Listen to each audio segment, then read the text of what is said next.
you guys laugh that he's always giving us. That's what we're trying to do. So there was that. Hold on, let me see what letter that caused. Let's see. That didn't.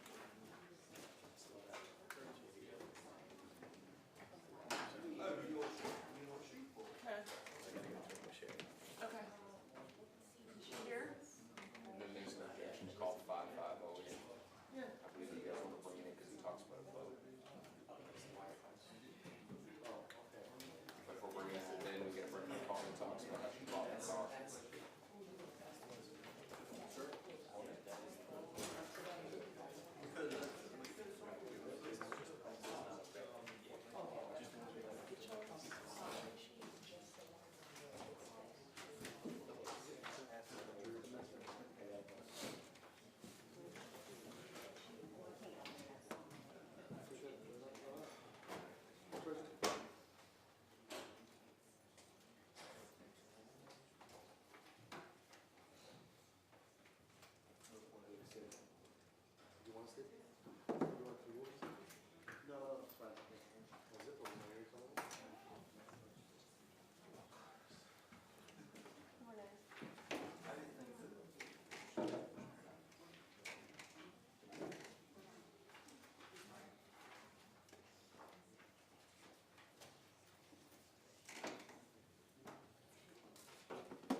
Session, Honorable Judge James C. Hankinson presiding. Be seated, please.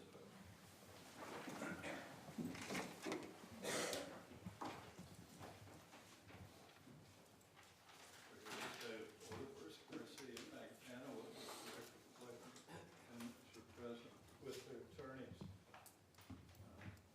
Where do you expect to start today, Ms. Kaplan? We're starting with Sergeant Corbett, Part 3, to start introducing the wire. I'm sorry. Sergeant Corbett will be recalled to start laying the foundation for the wire. Would they be dealing with the wiretaps this morning? Yes, sir. Okay. Your Honor, if the government, good morning. If the government happens to have a presentation for Sergeant Corbett, we haven't received it. I don't have a presentation, Judge. Thank you. All right, so let's go through the wiretaps. Does the state still intend to present the A through SS that was presented Friday? Yes, sir. All right, we'll go through each of those. I'm going to group these a little bit so we can move this along.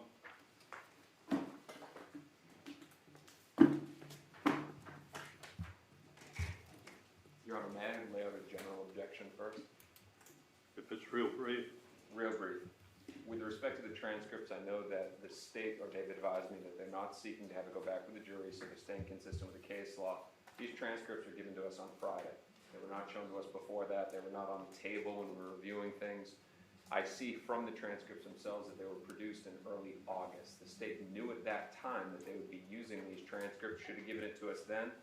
With respect to accuracy, there is no ability for us to be able to determine the accuracy, because frankly, we can't go over all of it in 48 hours. Mr. Captain. If they say so, Judge, I mean, I sent them to be discovered as soon as I received them, so. What do you mean you sent them to be discovered? I don't know. They're saying they didn't get anything, so I don't know what to do about that. I invited them to come look at everything, and they didn't take me up on it, and now they're telling you they didn't get anything, and I don't know what to tell you other than. But what documentation do you have that they were sent to them? I would have to consult my support staff to find out if they have any emails to show that they sent them, but all I show is in my system then listed as discovery. So, I think they're demonstrative aids, they're transcripts of calls that have been known to the defense since the inception of the case. The whole point about transcripts is whether they have some objection to the accuracy of them. I mean, how are they supposed to have decided whether they're accurate without seeing them?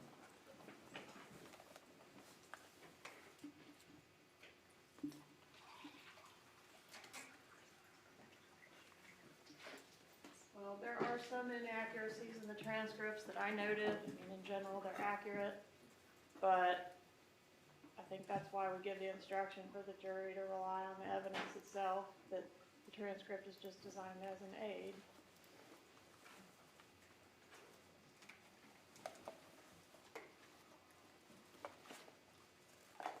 When did you get them, Mr. DeCoste? When the court did on Friday, Your Honor. Well, I had time to review them, so I guess you did too. We'll start with A, B, and C. There's 3 conversations, and I'm just going to go in chronological order on these. April 19th. What's the state's theory of admissibility as to A, B, and C? Ms. Adelson to Charlie Adelson and back and forth. That they are not hearsay, they're not being offered to prove the truth of the matter asserted, but rather being offered to show what Mrs. Adelson does when she gets the information, has the contact with the undercover, and the effect on her as the listener, and then on Charlie as the listener.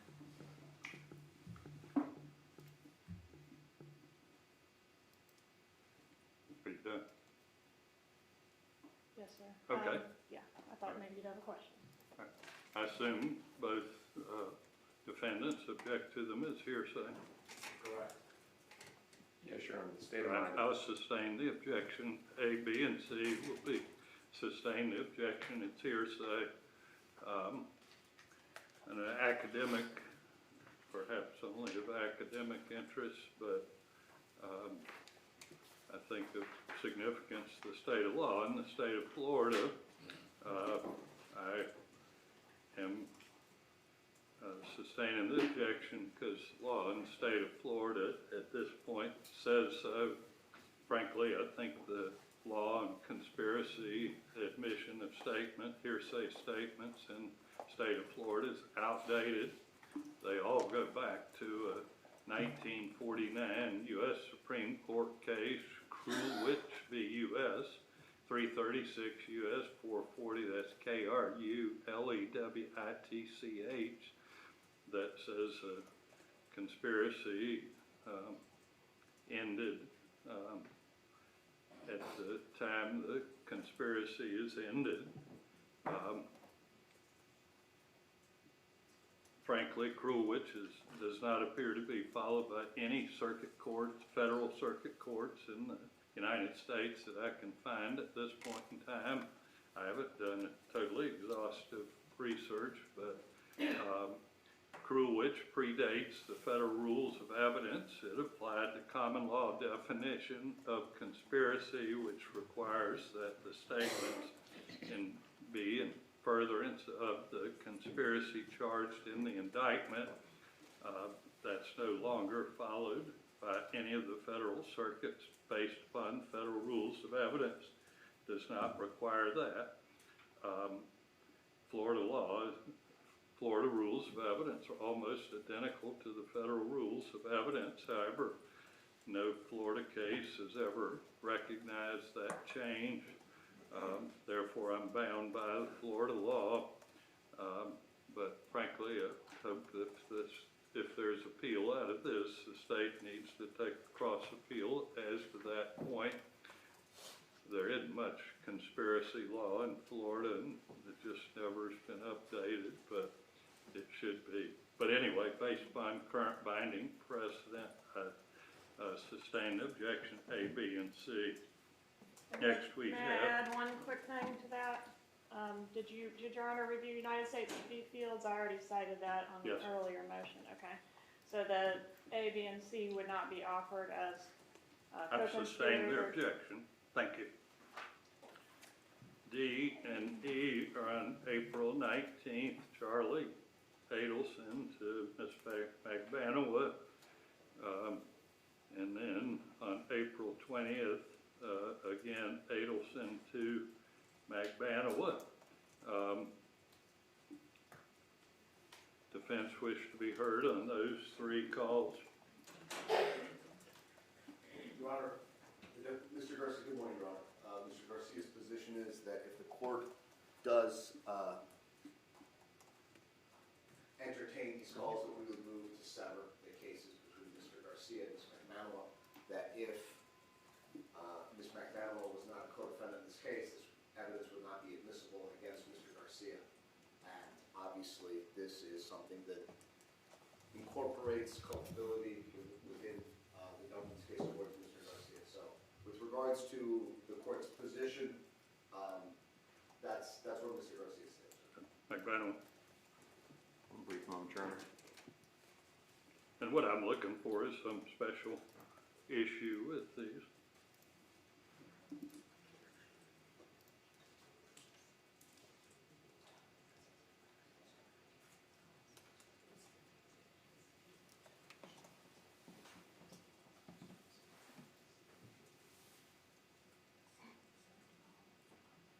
Come on now, we're very short on time. Y'all knew this was coming. As to Mr. Adelson's portion, it would be hearsay, lacks us the ability to be able to cross him as well, too. I'll overrule that objection. D, E, and F will be admitted. G, Mr. Adelson to Donna Adelson. The state have any new argument to make as to that? It's the same argument, Judge, that it's not being offered as a co-conspirator statement, but rather as evidence of the conspiracy, and it's not hearsay. I assume both defendants object to G. Yes, Your Honor. Yes, Your Honor. All right, I sustain the objection, and as to G, it's hearsay. H, any of the defense have any special objection? I understand you're generally objecting. Any special objection as to H? We can open my previous objection, Your Honor.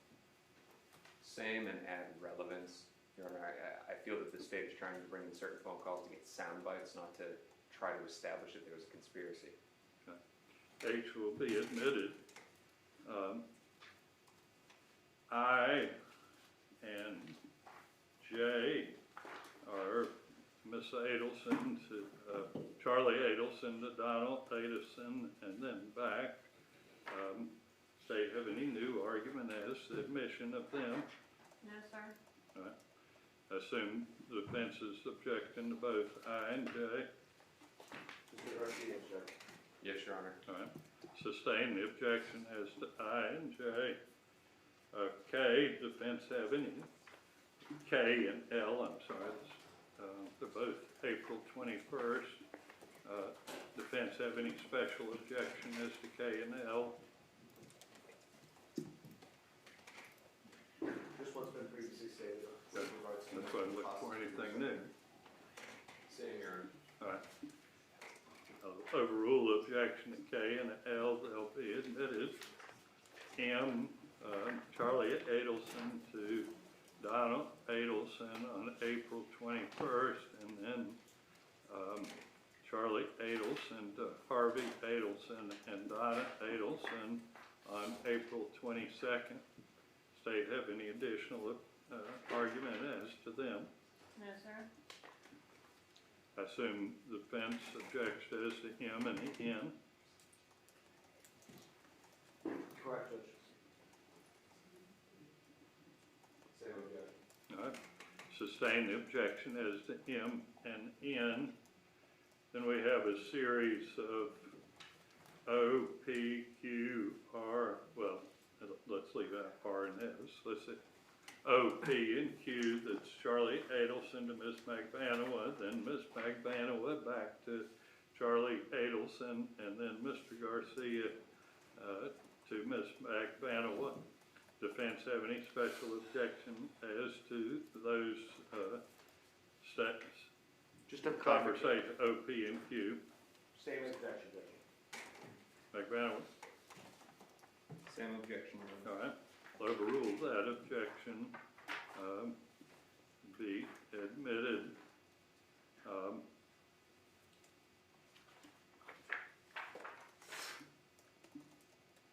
There are two text messages. I have not seen the text messages. Do we have copies of text messages? Yes, sir. Do you not have the content under? Is that exactly what, in the content block, Yes. is that exactly what's said? Yes, sir.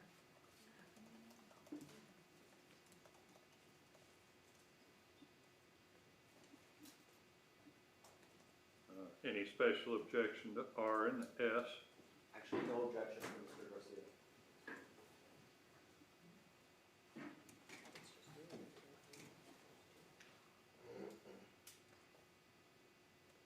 Same objection.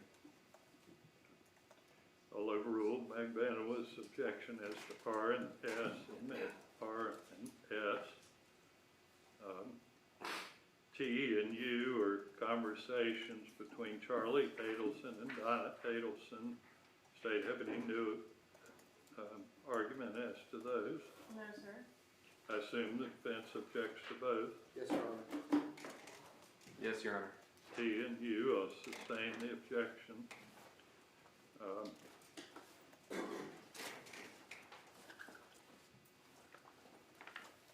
Then we have on April 26th, call from Ms. Magbanua to Charlie Adelson.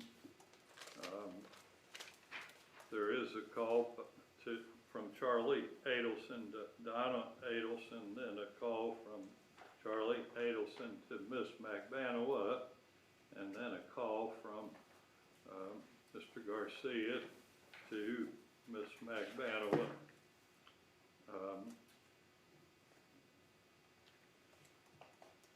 Defense have any special objection as to any of those conversations?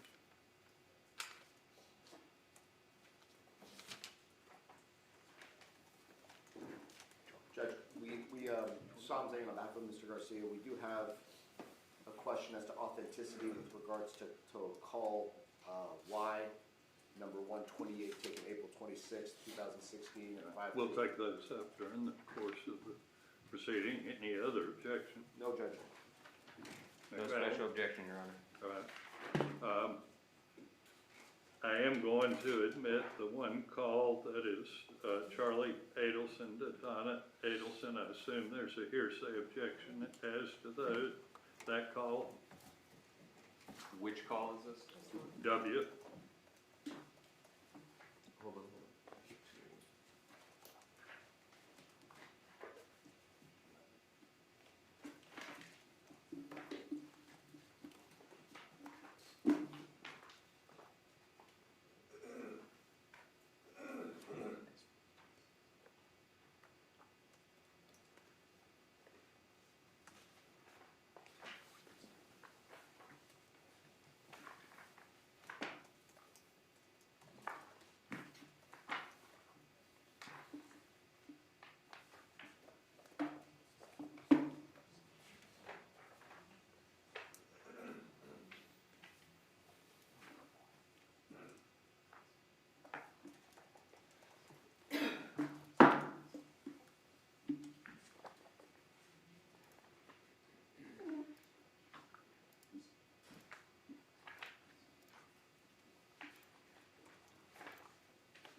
Do you wish to be heard?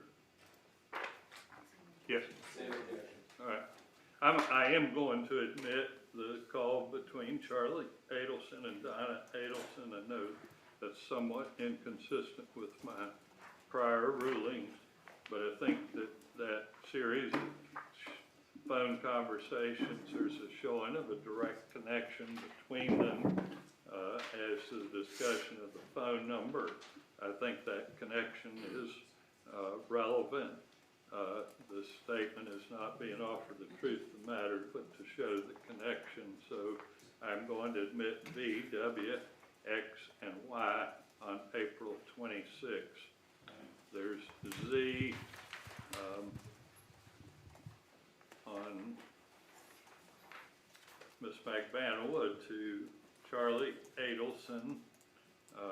Defense have any special objection to that? I have objection from Mr. Garcia, Judge. I'm sorry, Your Honor, I'm trying to follow. We're on call 2176. We're on 2125. Z. Same objection. All right. I'll overrule the objection and admit Z.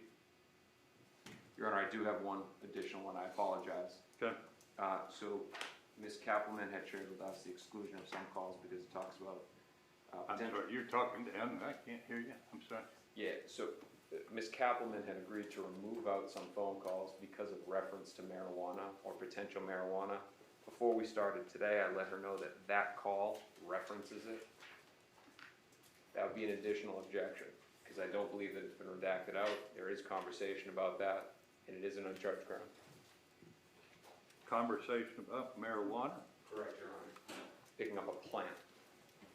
Say what? Picking up a plant. There's specific reference to picking up a plant, and I think that any lay person would tie that over to marijuana.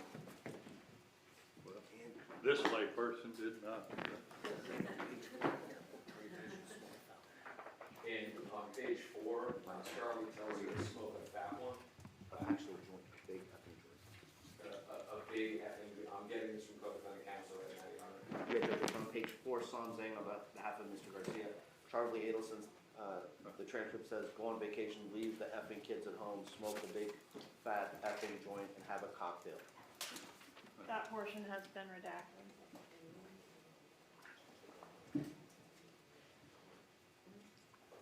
What about the reference to the plant? Where are you getting that?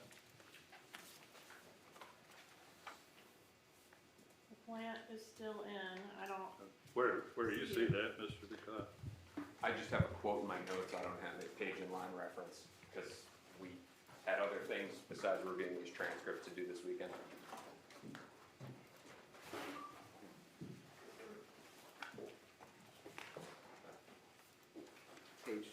Page 4, line 7.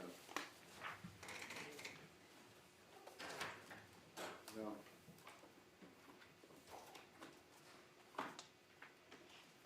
I'm sorry, it's page 4, 7 to 10. Judge, Mr. Adelson says, so I was kind of thinking if you want to go away for the weekend, it would be nice to have a gift card and a little tree to plant at your house.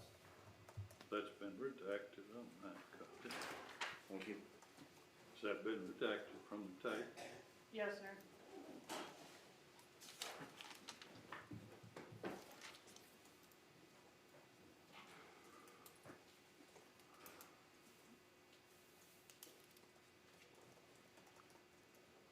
A, and B,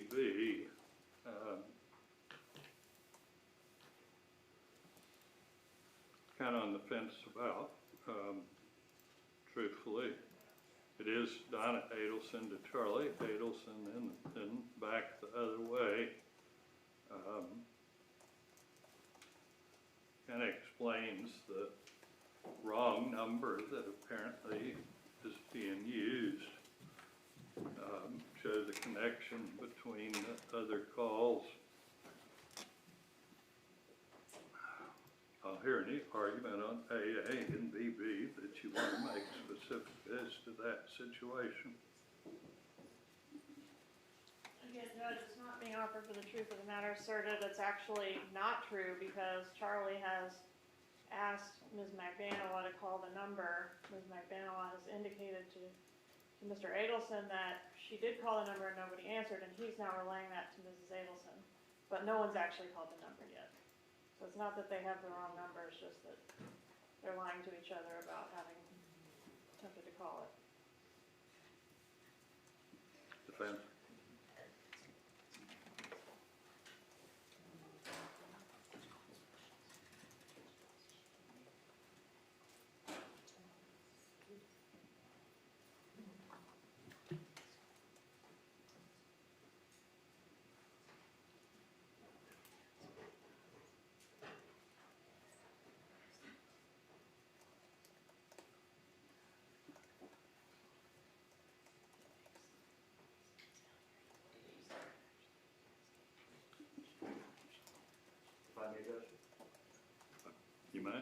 regards to AA and BB, given what the government's proffered, what this does is it further confuses the issue with the jury, especially given the fact that Donna Adelson and Charlie Adelson have refused to abide by subpoenas set by the government in this case. So what we're doing is we're playing snippets of calls between the Adelsons, between the mother and the son and the mother, and while the government's going to come forward and say, well, these are all lies, and people proffered X and people proffered Y, as counsel for Mr. Garcia, as the court knows, our defense is that the Adelsons instilled Mr. Rivera's services for this. Someone from Mr. Rivera's camp came and made threatening or gave an extortionist type of document to one of the Adelsons, and so we don't have the ability to explore the contents of what this call meant, if there's other things that went outside the call. So in addition to our previous arguments, we would say that this clearly violates our right to confront the witnesses in this call and to clarify issues which are relevant to our defense. Yes, Your Honor. To add on top of that, Your Honor may see myself and Ms. Kwas feverishly talking back and forth, and what we're discussing at council table is whether we make the motion now under the rule of completeness, because this completely confuses what was going on.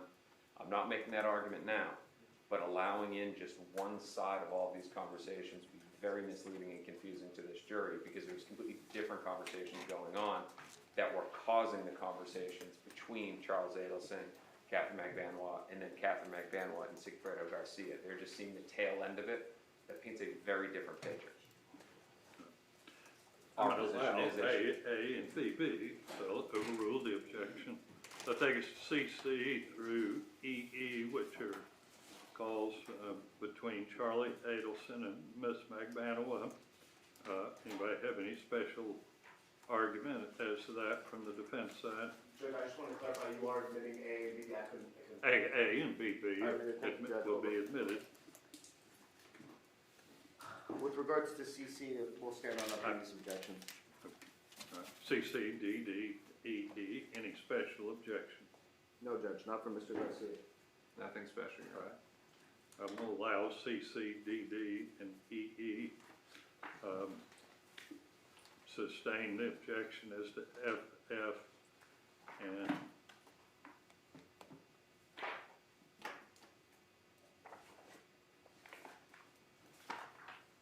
again, I'm a little bit on the fence as to GG. Is a call by Mr. Adelson to the undercover agent.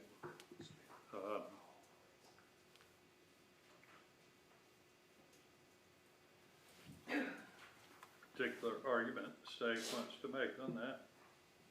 Just that it adds context to the later statements of Ms. Magbanua. Defense?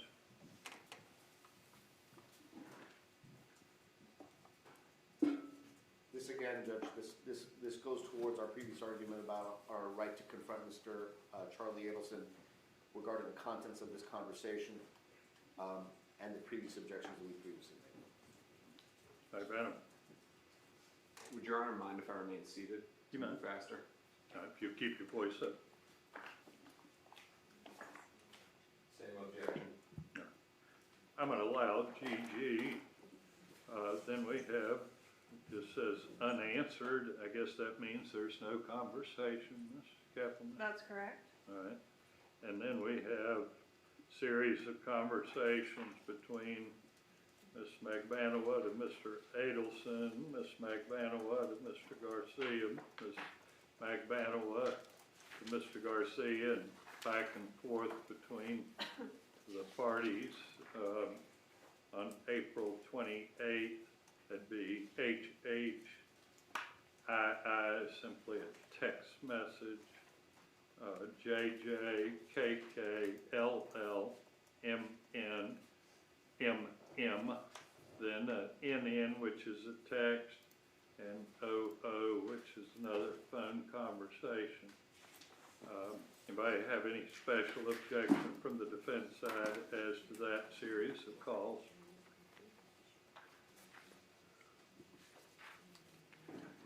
The only question that I have is, Judge, on the summary that the government gave us on NN, call number 1483, April 28th. I'm sorry, the text. It says, I called 3 times, no answer, and I didn't leave a message, and then in parentheses, it says hang-up call at approximately 2:10 on undercover's phone. Obviously, the government's not gonna introduce what's in parentheses, correct? I think I can ask about that. It's not a document. Is there No, a sir. document about a hang-up call? No. I just was confirming that that Okay. wasn't. All right, Magbanua, anything special as to those? Nothing special. All right, I'll overrule the objection, I'll allow HH through OO.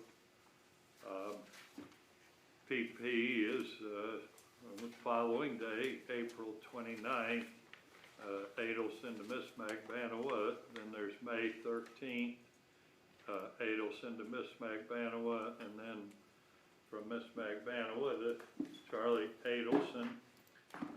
Defense have any special argument as to those?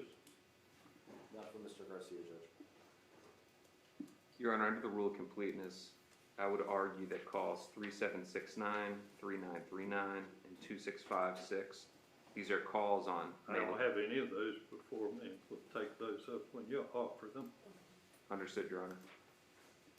Any special argument beyond that? Nothing special, Your Honor. All right, so I'm gonna allow those calls PP, QQ, RR.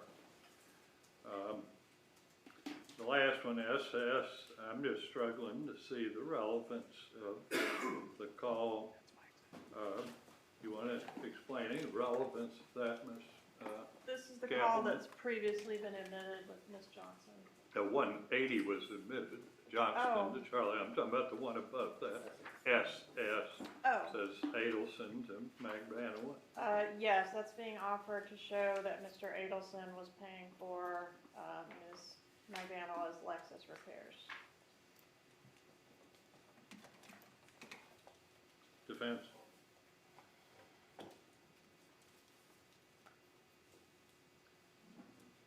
Judge, we object, once again, with our previous objections. Also, I believe that there is discussions of marijuana use peppered throughout the call with regards to Ms. Magbanua. And once again, we believe at this time, after the completion of the court's determination as to what calls are being admitted, we need to sever Mr. Garcia and Ms. Magbanua. Ms. Magbanua objects to relevance.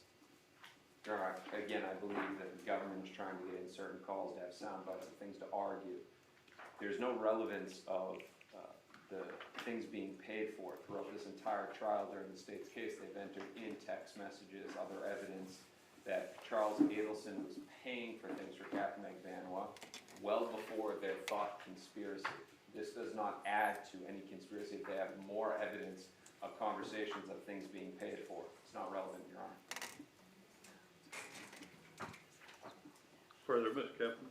No, sir. I'll sustain the objection to SS. I mean, it's all over the waterfront. There might be some slight probative value, but it causes a whole lot more confusion than it helps. So that would be my ruling on those. Do you need me to repeat those, Ms. Kaplan? No, sir. All right. Let's talk about the recording, April 20th, 2016. I've previously ruled that the conversation was admissible, left open the use of the transcript. I've had a chance to go back and again review that. Ms. Kappelman, the defense contention is that your attempt to authenticate that is by Agent Sanford. Is that your understanding? Yes, sir. And consistent with Martinez, was he part of the conversation or monitoring the conversation as it occurred? No, sir. Well, how do you square with Martinez to admit the transcript and that process? he was being offered as having some expertise in specialized equipment for listening that would enhance his ability to hear what was being said beyond what the jury could hear. I'm gonna sustain the objection as the transcript. There's no doubt in my mind that a jury listening to this conversation would simply be reading the transcript. They would not be listening to the recording. It is very difficult to follow. I did it multiple times with the aid of headsets. It is very difficult to follow. I don't think a jury would make the effort to follow the recording, which is, as pointed out, is the evidence, not the transcript. So I sustain the objection as the transcript. He would make some argument that he's an expert. I didn't quite follow that, Ms. Kappelman. Yes, sir. We found some authority, which I can't put my hands on right this second, which indicated that if he had specialized equipment that we could not make available to the jury for listening to the thing that made it easier for him to hear, that he could testify about what it was he was able to hear with the specialized equipment. If you have some authority to that effect, I need to see it. Okay, I'll get it for you, Judge. All right. At this point, it's not admissible. If you show me something new, I'll consider it. It may be. I need to have a proffer from Mr. Sanford, but I think that's unlikely. All right, what other issues do we need to deal with before we start with the jury? Your Honor, we have an objection as well to the Dolce Vita enhanced version video. During deposition, now we asked questions of Agent Sanford about what equipment he used to do the transcript, and we have argument on that should Your Honor revisit the issue. But we also asked him on who it was that did the enhancement. He could not answer that question during deposition. We asked him, can you get that information, give it to the state attorney's office, give it over to us. We have received no information as to who, how, and with what equipment was used to enhance that audio. Captain? I'll just use the original audio. The enhancement was not effective. Okay. All right, anything else? All right, we'll take 5 minutes and start with the jury.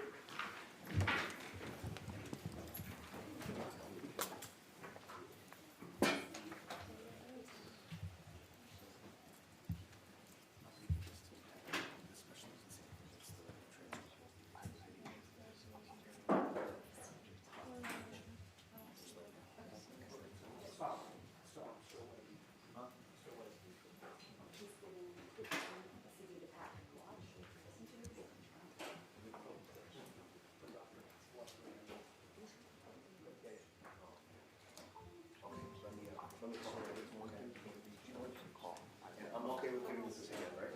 Yeah, that's fine. We'll investigate it.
State your name for the record, please, sir. Certainly, it's Christopher Corbett, and that's Corbitt. You remain under oath. You may proceed, Ms. Norris. Thank you, Your Honor.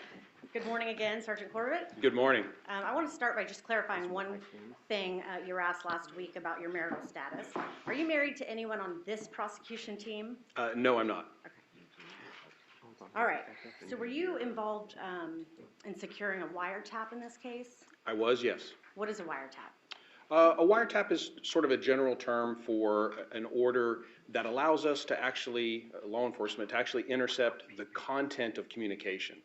So where with other forms of records or things, we're just seeing the numbers that are being called, with the wiretap, we actually get the content. So we can hear the voice that's being spoken, we can read text messages, things like that. So what actually must be in place before you have the authority to monitor the content of calls or communications? Well, obviously, we have to have the authority. We have to have that order actually signed, and then that is submitted to the carrier. They provision us. They set up their equipment so they're able to send us that information in near real time.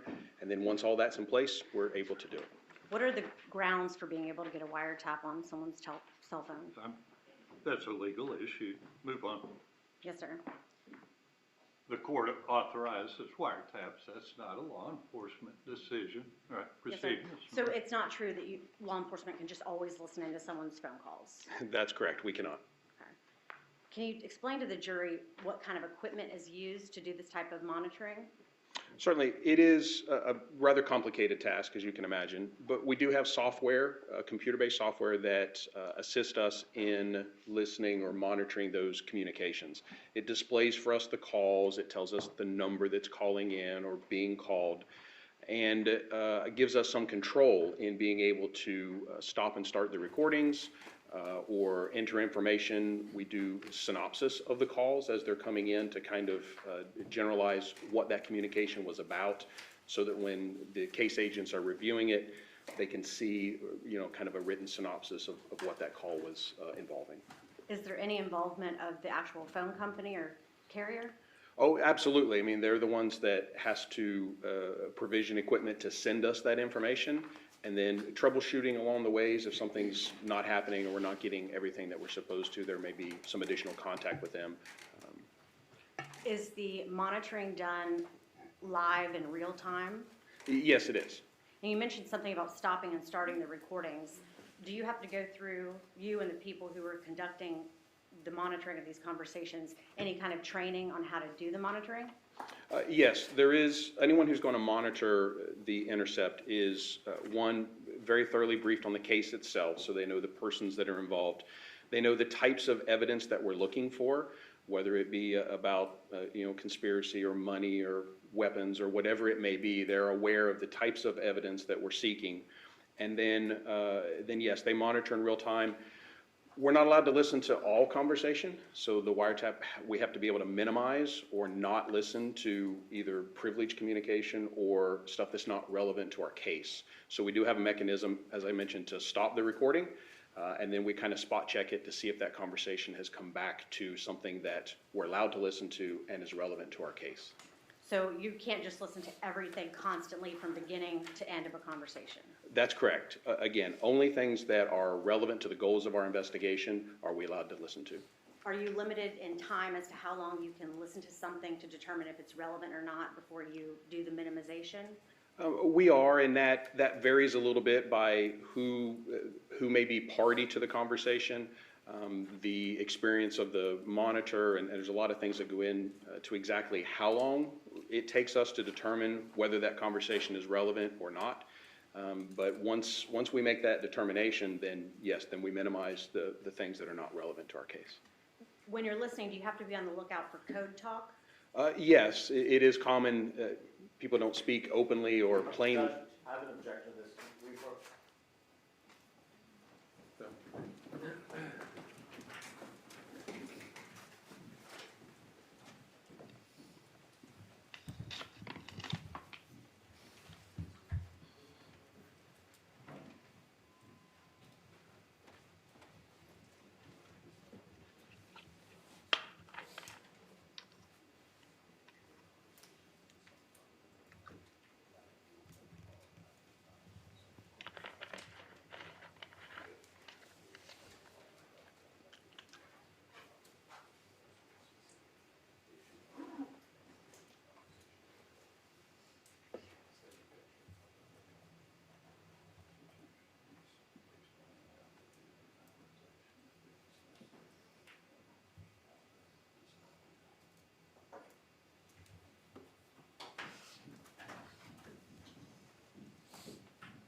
When you're monitoring these conversations, do you have to be on the lookout for code talk?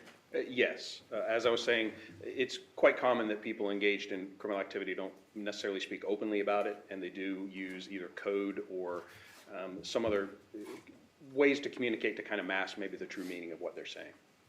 Now, when you mentioned that you have to minimize, so you're listening, you don't hear anything relevant, so you minimize, and then you can come back to the conversation to see if now they're maybe talking about something relevant to the case. How does that sound if we're listening to a wiretapped call? How do we hear that the officers are minimizing the combo? There is, as you're listening to the recordings, there will be an audio tone that you actually hear a couple of times, and that tone is when the call is minimized and then when it returns again. But there is a definite audio marker that tells us that that has been minimized. And we're not able to hear it when it's minimized, and it's not recorded, so it doesn't exist. It's not like we could go back and listen to it later if we wanted to. Once we hit that button, that voice is no longer being recorded. So every portion that law enforcement is listening to is recorded? Yes, and only that portion. And the beeping, I think it's a beeping sound, is where it's minimizing and then coming back on. That's correct. Which phones were tapped in this particular case? We did Mr. Charlie Adelson's phone, the phone ending in 9223, and 2 handsets for Ms. Magbanua, the 1312 and another phone later. When you say 1312, is that the phone number we were discussing in your earlier presentations with respect to the time period of this homicide? Yes, that's correct. And then there was a later phone belonging to Ms. Magbanua that was tapped as well? That's correct. And do you recall that phone number? I do. It's 786-574-0338. And which time period was that particular phone monitored? It started the end of May, I believe May 24th of 2016 is when we began receiving audio on that phone. Okay. And was the other phone number ending in 1312 active up until May 24th, 2016 or later? I believe it was active later. Who was in charge of supervising the listening? I can't talk this morning. Who was in charge of being the supervisor over the listening of these wire calls? Well, there were a few people involved in that. There were supervisors that did the scheduling of persons who were responsible for that. I was kind of the technical supervisor in overseeing the technical side of it, making sure the equipment was operational, headphones, and all the things that it takes to actually implement the wire. And who keeps or maintains the recordings that were created from all of the phone conversations that were monitored? In real time, they're maintained by the Florida Department of Law Enforcement. They're a partner agency to us that allows us to conduct the intercept. So they maintain them during the wiretap, and then they're immediately transferred to the Tallahassee Police Department. And at the Tallahassee Police Department, are those recordings kept in a locked cabinet that is securely secured? They are securely maintained, yes. And only certain officers would have access to that locked cabinet? That's correct. Is there anything else you think the jury needs to know about the process and the means by which law enforcement did the wiretap? That's not a proper question. All right, I have no further questions, Sergeant Corbett. Thank you. Thank you. Garcia? Yes, Judge.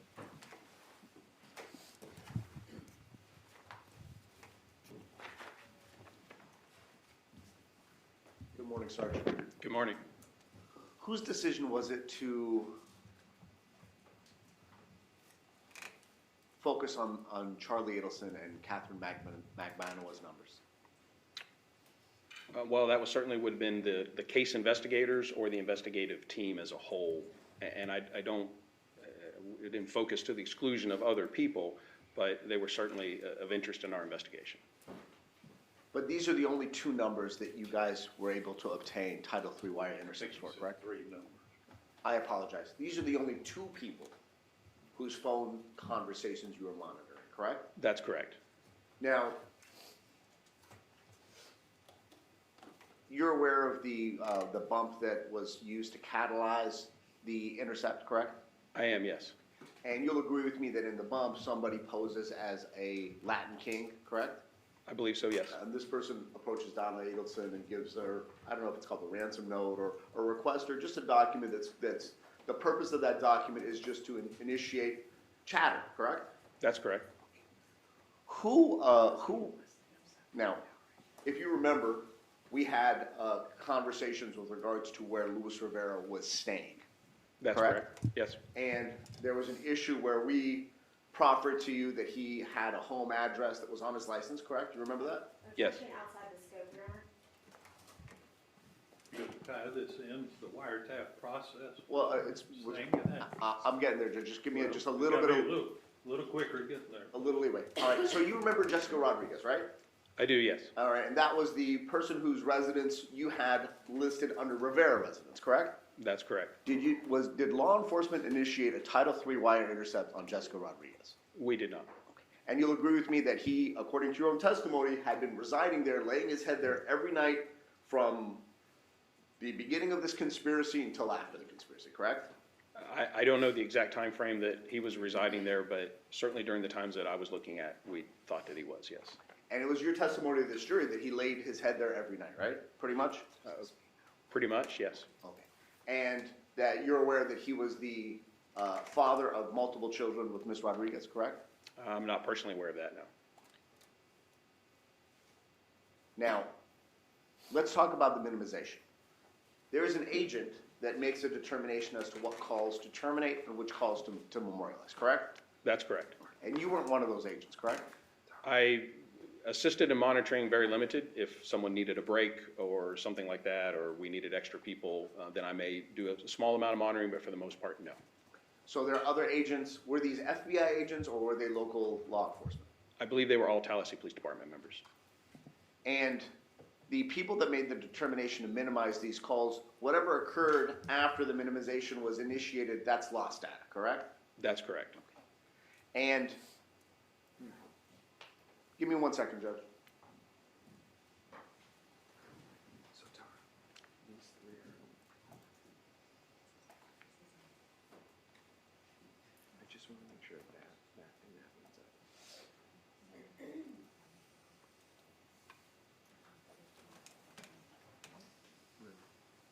Thank you, Sergeant Corbett. No further questions.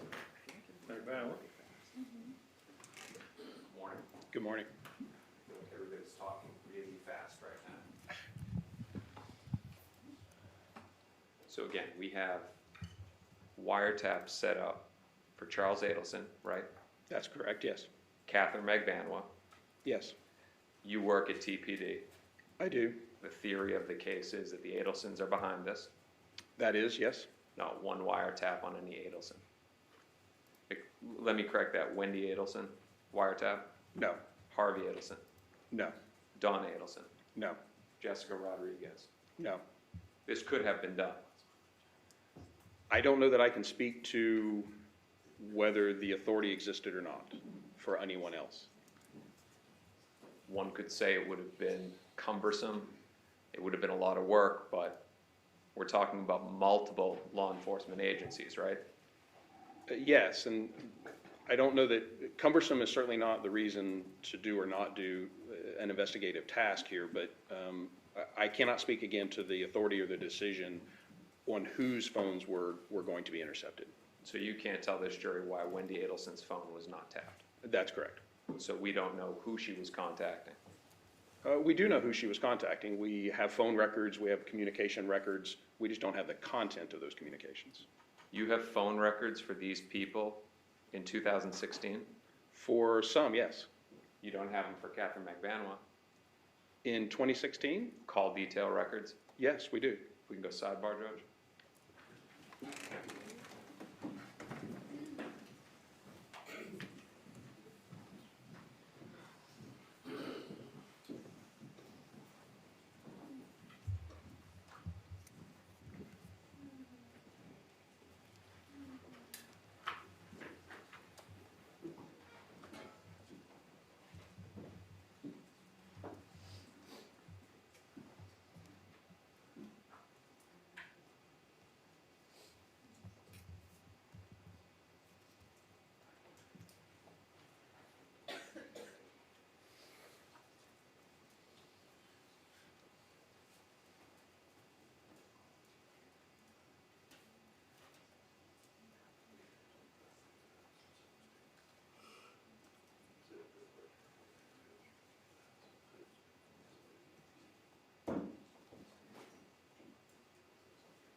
Sergeant, do you know the dates of what's been referred to as the bump? I don't recall the specific date, but I know that was in the initial part of our intercept. Correct me if I'm wrong, the wiretaps begin early April of 2016. They do. Do you have any call detail records beginning in April of 2016 and going through the time of the wiretap? We do, yes. For who? I could not tell you specifically off the top of my head, and let me clarify that part of the wiretap also includes delivering to us basically real-time call detail records. So as I mentioned, in addition to just hearing the voice, we're actually seeing the numbers that are being dialed. So we have a record of that. So even if we don't have communication or something else, we still know who is attempting to call who as a process of receiving that real-time data. We receive that real-time information for other people involved in the investigation, and again, as well as collecting historical call detail records for some persons. Sergeant Corbett, we'll come back to that, because those are your records. Do you have call detail records for Katherine Magbanua during the time of the bump? During the time of the bump, we were on a live intercept for her, so we do not have any historical records for that time. The other phone that I mentioned did not come into service until after the bump. Sergeant, the 1312 number. Now, this is the phone that she had 2014, 2015, 2016. That's correct. You do not have call detail records from the service provider for April, May, and June during the time of the wiretap, do you? We do, and I'm sorry if I'm not clear, but we receive, call detail records include the date and time of a transaction, the duration, the calling parties, and location information, the cell sites being utilized. So we can get that information historically, or we can get that information in real time. We call that a pin register or trap trace. And that is, again, the carrier in real time is delivering us those exact same historical call detail records, but we're getting them in real time. So we're, again, able to see the date and time of a transaction, who's calling who, and the cell sites that are utilized. So while we don't have historical records, we didn't get something going back in the past, we didn't need to because we were getting that exact same information in real time. Perfect. So let's now go over to Sigfredo Garcia. No wiretap for him, right? That's correct. So we don't have any call detail records either from the service provider or what you just explained to the jury, right? I believe there was a pin register and trap trace on his number at the time. Believe means you're not sure, right? I could look and be certain, but we did obtain records for his handset, and we were aware of who he was communicating with. So now you are sure? I would want to look and be certain the dates of that, but yes. The answer for right now is you're not sure whether you have it or not, right? The Correct. answer right now. Correct. To clarify, we don't have any wiretap of Wendy Adelson, Harvey Adelson, Donna Adelson, The cop, you have something new? Jessica Rodriguez, no wiretap, right? Correct. Let's talk about the wiretaps themselves. You said that law enforcement are sitting in front of a phone, a terminal, they start it, they stop it, right? It's computer screen, but yes. So for the recording to start, there has to be someone to be there to say, well, we're going to start recording this one. There has to be someone actively monitoring. The recording will begin as long as there's someone actually signed in and attending to the screen. As long as that's there, then the recording will start, and it's their obligation to end recording when it's not relevant, or if it's not relevant. And some of this was being done outside of the Tallahassee Police Department, right? No. Florida Department of Law Enforcement wasn't involved? They were involved. Again, they were the conduit or the mechanism for our connection to the carrier, but that information was delivered to the Tallahassee Police Department, and the point that it was actually heard or listened to was only within the Tallahassee Police Department. All right, so let's come back to this. There's got to be a human being sitting there, pressing start for it to be recorded, right? They don't necessarily have to press start to initiate the recording. As long as they're present and logged in, then the recording will begin. And if somebody is not logged in or present, then we won't have a recording of it, right? That's correct. Now, it goes a step further than that, because there can be an officer that's there, and they deem something not relevant, right? Correct. And we wouldn't have a recording of that.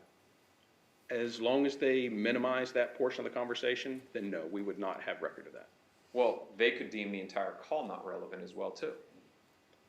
Right? They could. I'm certainly not aware of that happening. Now, it wasn't just a small team of people that were monitoring these calls. There was a lot of people at Tallahassee Police Department, a lot of law enforcement that were involved in this, right? That's correct, yes. Working throughout the day, throughout the night. Correct. People need to take food breaks, take bathroom breaks. Could have been left unattended. We could be missing calls, right? No.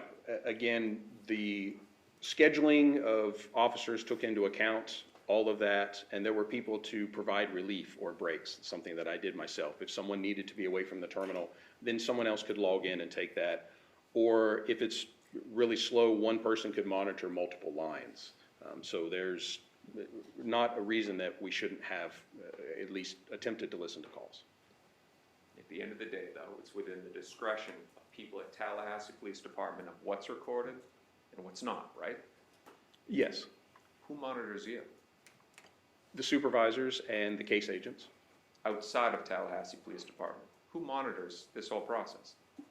The state attorney's office. This state attorney's office? Yes. These prosecutors? Yes. You were asked some questions about people talking in code. Remember that? Yes, I do. And how that people wouldn't want to talk openly over the phone and that they would use code to avoid sounding guilty, right? Sometimes, yes. Wouldn't you agree with me that the logical step would be to just not use phones? It would be. Or to use encrypted communication like WhatsApp? It would be, yes. None of what you have here through these wiretaps involves non-electronic communication, right? Correct. Doesn't include FaceTimes, Correct. doesn't include WhatsApp, Correct. or any other encrypted forms of communication. That's correct. One brief moment, Your Honor. You bet.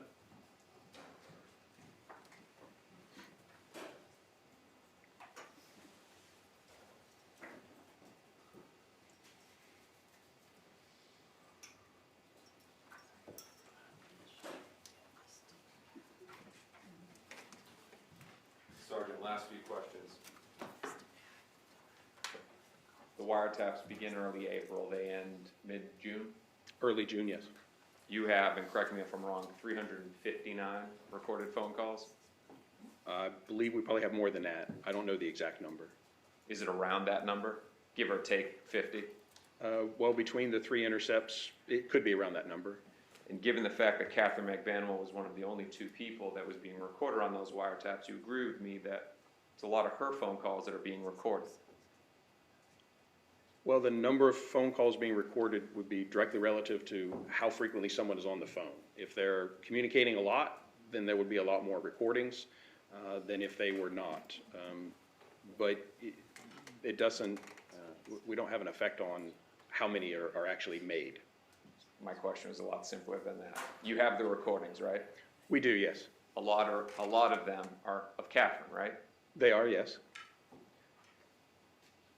Before you do these wiretaps, you don't send notification to people that you're recording, do you? We do not. They don't know they're being recorded, right? Correct. And this is all after what's been termed the bump? Before and after, yes. Of those hundreds of phone calls, not once does Katherine Magbanua talk about being involved in the murder of Dan Markel, does she? I think others would be better to speak about the content of the communications and what the meaning behind those might be. Nothing further. Redirect.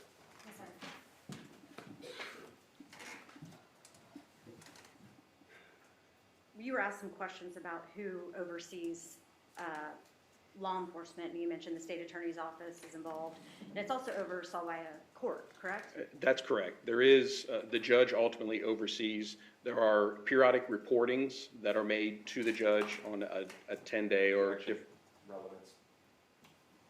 Overruled. Yes, sir. or a different incremental time. There is a report made to the judge so that the judge may see the types of communications that are being intercepted, that we are in fact getting communications that are relevant to the investigation, and then the judge continues to authorize that continued interception. And the minimization you were asked about, is not a choice of law enforcement. It is, you are required to do that by the court order authorizing the tab. That's correct, yes. Mr. DeCoste asked you about not having any wiretaps on the Adelsons. You did have a wiretap on an Adelson family member, We did, yes. Charles Adelson. That's correct. With respect to whose phone you're tapping, if you have a wiretap on Katherine Magbanua's phone, for example, which you did in this case, would that capture any calls that she made to Charles Adelson? It would, yes. Any calls that she made to Sigfredo Garcia? It would, yes. Or any other people that she calls on that particular phone number? That's correct. Same for Charles Adelson. If he were to call Donna Adelson, would you be able to monitor that phone call? We would, yes. And if vice versa, Donna Adelson or Harvey Adelson or Wendy Adelson called him, you would be able to monitor that conversation as well. That's correct.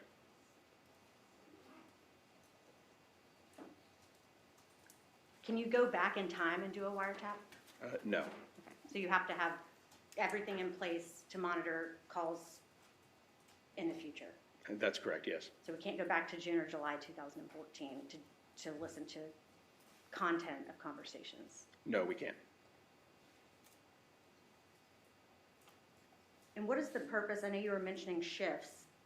My understanding, based on what you just testified to, was these calls are being monitored 24 hours a day, 7 days a week by someone. Correct, yes. And that way you can make sure everything is monitored, exculpatory or inculpatory. Correct. All right, thank you, Sergeant Corbett. I have no further questions, Your Honor. All right, hey, Juror, I have a question of this witness on this topic. All right, you can step down. Oh, you next witness? State Hall Sherry Bennett.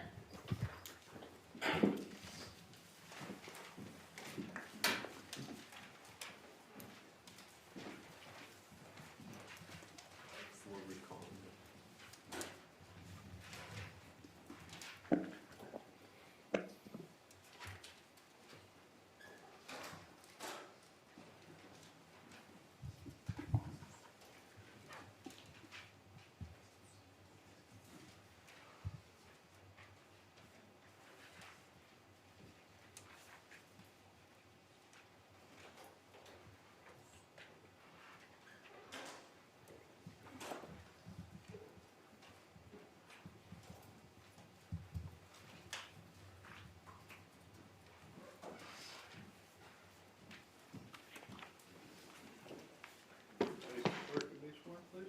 Do you solemnly swear or affirm that the testimony you give this will be the truth, the whole truth, and nothing but the truth? I do. Have a seat. Slide it microphone to your friend. Please say and spell your name. Investigator Sherry Bennett, Sherrie Bennett. And how are you employed? I'm an investigator with the Tallahassee Police Department. How long have you been with TPD? 11 years. Did you have any role in reference to the wiretap that was conducted in reference to the case that we're here about? Yes, I did. What was your role in reference to the wiretap? I was to secure all documents and evidence in the case. All right, so we heard about the process that's used for collecting the data from a wiretap, which the data is mainly phone calls, correct? That's correct. And once the data is collected, how is it stored? Is it on a disk, a thumb drive, a hard drive? It was provided to me on a disc. All right, and were you the person that was designated to be the custodian or like the guardian of that data? Yes, I was. All right, where were the disks kept? I have a filing cabinet in my office. All right, is the filing cabinet locked? Yes, it is. And your office is at the Tallahassee Police Department? Yes, it is. Who else had access to the filing cabinet? No one.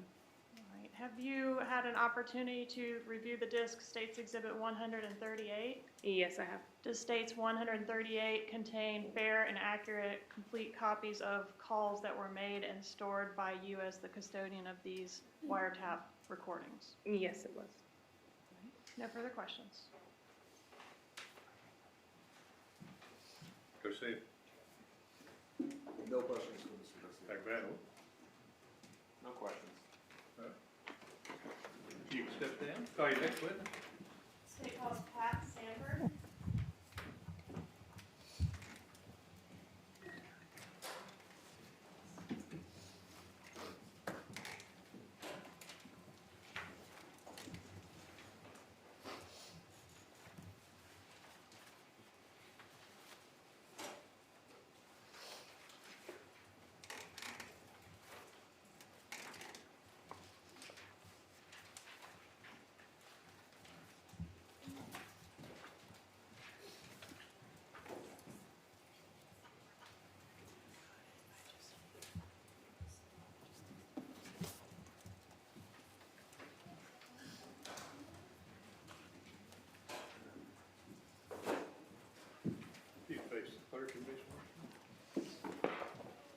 solemnly swear or affirm that the testimony in this case will be the truth, the whole truth, and nothing but the truth? I do. Sir, please introduce yourself and spell your name. Special Agent Patrick Sanford, Patrick Sanford. How are you employed? I'm a special agent with the Federal Bureau of Investigation. How long have you been so employed? A little over 20 years. All right, and were you involved in the investigation regarding the death of Dan Markel? Yes, I was. What was your role in reference to that investigation? Starting out, I was just assisting with covering leads, chasing down out-of-town leads, and then became a partner, co-investigator on the case. I was just the FBI's lead investigator eventually. All right, so originally you were assisting. Who were you assisting? Tallahassee Police Department. Okay, and eventually you kind of became equal partners with, I guess, Detective Isom with the Tallahassee Police Department? That's correct. And was it unusual? Is there anything unusual about the FBI assisting local law enforcement? No, that's part of our duties.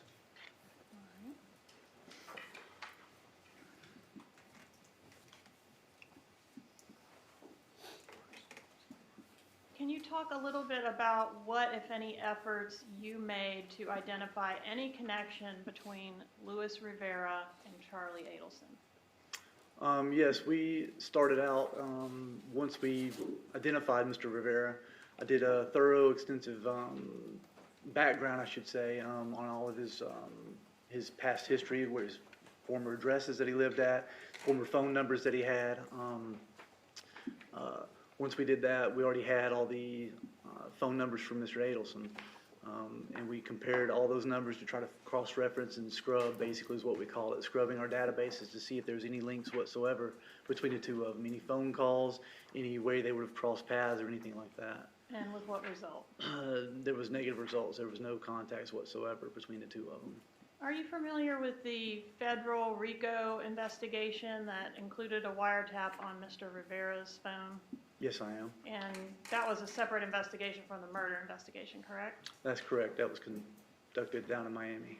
All right, but since you had a wiretap on Mr. Rivera's phone, was that something that was looked at to see were there any communications on that wiretap which suggested that Mr. Rivera was in communication with Mr. Adelson? Yes, I did. I communicated with the agents down in South Florida and had them scrub their databases for any communications with Mr. Adelson.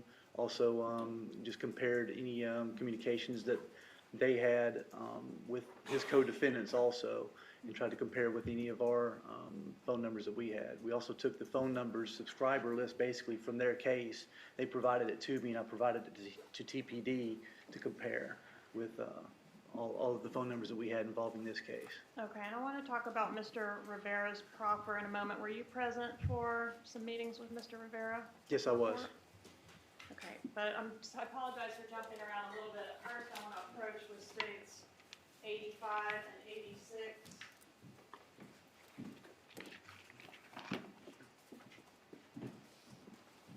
Did you have contact with a witness by the name of Shadrick Nobles? Yes, we did. And as part of that contact, was Mr. Nobles presented with some photographic lineups containing photos of both Sigfredo Garcia and Luis Rivera? Yes, he was. All right, and I want you to take a look at those exhibits and see if those are the actual lineups that were shown to the witness, Mr. Nobles.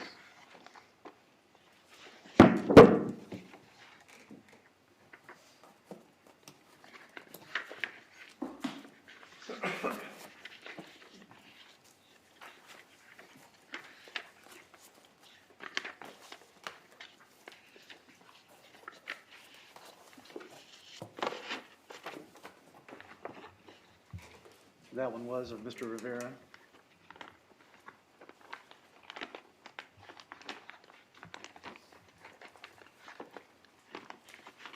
If you'll just leave them out, because I'm going to publish them.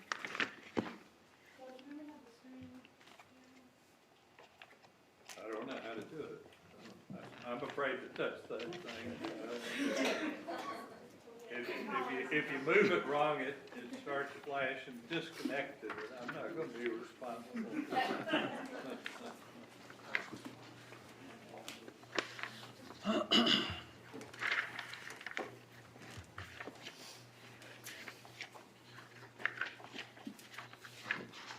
And what about states 86? Yes, that's the one of Mr. Garcia. All right, Judge, at this time, I'd ask to move into evidence states 85 and 86. Any objection? No, Judge. No, Your Honor. To be admitted. You may. Could you please describe the procedure for showing a lineup to a witness as it was done in this case with Mr. Nobles? We just provided him each one of the photographs individually and told him that the subject that he was talking about may or may not be in this photo lineup.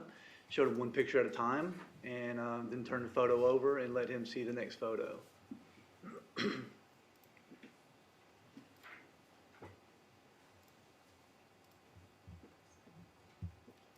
Mr. Nobles able to identify anyone in this lineup? Yes, he identified Mr. Rivera. Mr. Rivera was number 3 in the lineup? That's correct. He also initialed the bottom of the picture.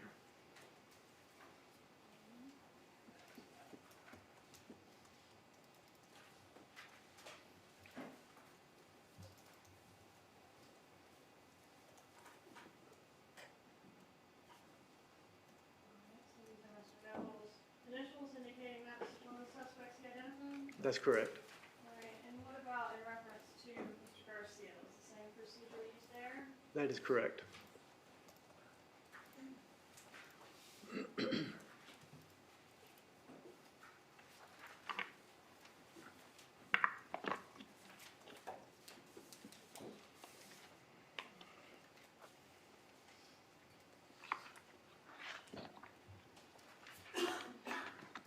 Mr. Nobles able to identify Mr. Garcia?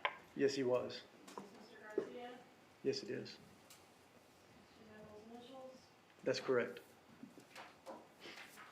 These are the other subjects in the lineup? Is that correct? That's correct.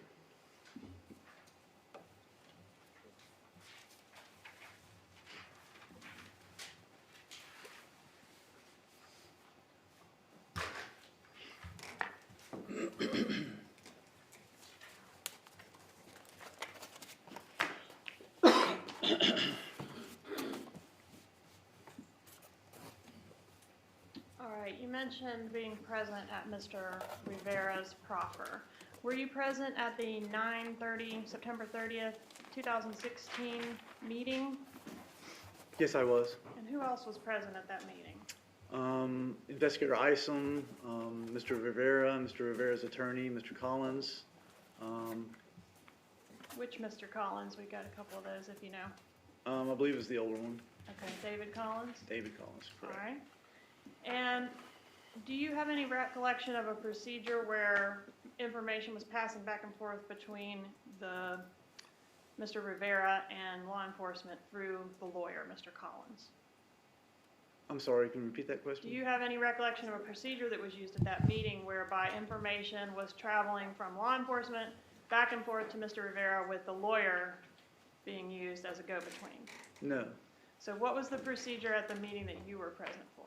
We just sat down to do an interview with him and just asked him to basically tell us what happened. It was basically a fact-finding mission for us. All right. And during the meeting that you were present at, so you directly had contact with Mr. Rivera at the first meeting you were present at? That's correct. All right. And were you permitted to ask Mr. Rivera questions? Yes, we were. All right. And can you describe for the jury a little bit about what types of questions you would ask in a proffer like that? It's basically very open-ended questions. We're trying to gauge his truthfulness. So we ask him basically, what happened, where were you, who told you, things like that. So it's very open-ended. We don't want to feed him information. We don't want him to, we don't want to lead him at all. Don't want him to know what we know. That way we can verify whether he's telling us the truth or not. And during the time that you were present at the meeting on 9/30 of 16, did anybody in your presence feed Mr. Rivera any information or try to lead or correct Mr. Rivera? Absolutely not. It was actually the opposite. And was there specifically some things that Mr. Rivera was not correct about? That's correct. And what was that? One thing was where he talked about getting a ticket. We knew he had a ticket on the way up the first trip. He told us that he got a ticket on the second trip in the Toyota Prius, which we knew was not correct. But it was his memory, and that's what we want him to do, is tell us what he remembers, not what we know what happened. We want him to tell us what he thinks. So you didn't make any effort to correct him for fear that it would be like you were trying to shape his testimony? That's correct. All right, and did you also participate in the ride around Tallahassee that was done that same day, where Mr. Rivera was pointing out different routes that they took when they were up here? That's correct, I did. Okay, what do you remember about that? We basically did the same thing. We let him tell us where to go, tried to let him remember certain things and landmarks to tell us which way to go, which way to end up, things like that. So we just sat back and kind of let him tell us what he did on those days and how he knew that. All right, and as part of that, did you ride around the area of the crime scene, and he pointed out some parks near the crime scene, that sort of thing? That's correct. Okay, and then later there was another ride around, or more than one ride around looking for the gun, correct? That's correct. Okay, but that was not done on the 9/30/16 date? No, I don't believe so. All right. And then did you also participate in a recorded interview with Mr. Rivera on October 4th of 2016? That's correct. All right, and what was the procedure used in that interview? Was it any different from the way you handled the 9/30/16 interview? No, basically the same thing. We let him tell us what happened. All right, and was Mr. Rivera fed or led with information at all by any parties at that 10/4/16 meeting? Absolutely not. And was Mr. Rivera's testimony inconsistent in some way from the 10/4/16, at the 10/4/16 from the 9/30/16? No, it was very consistent. Did you learn anything new? I mean, this proffer is done, what, 2 years after the murder? That's correct. More than 2 years. A little over.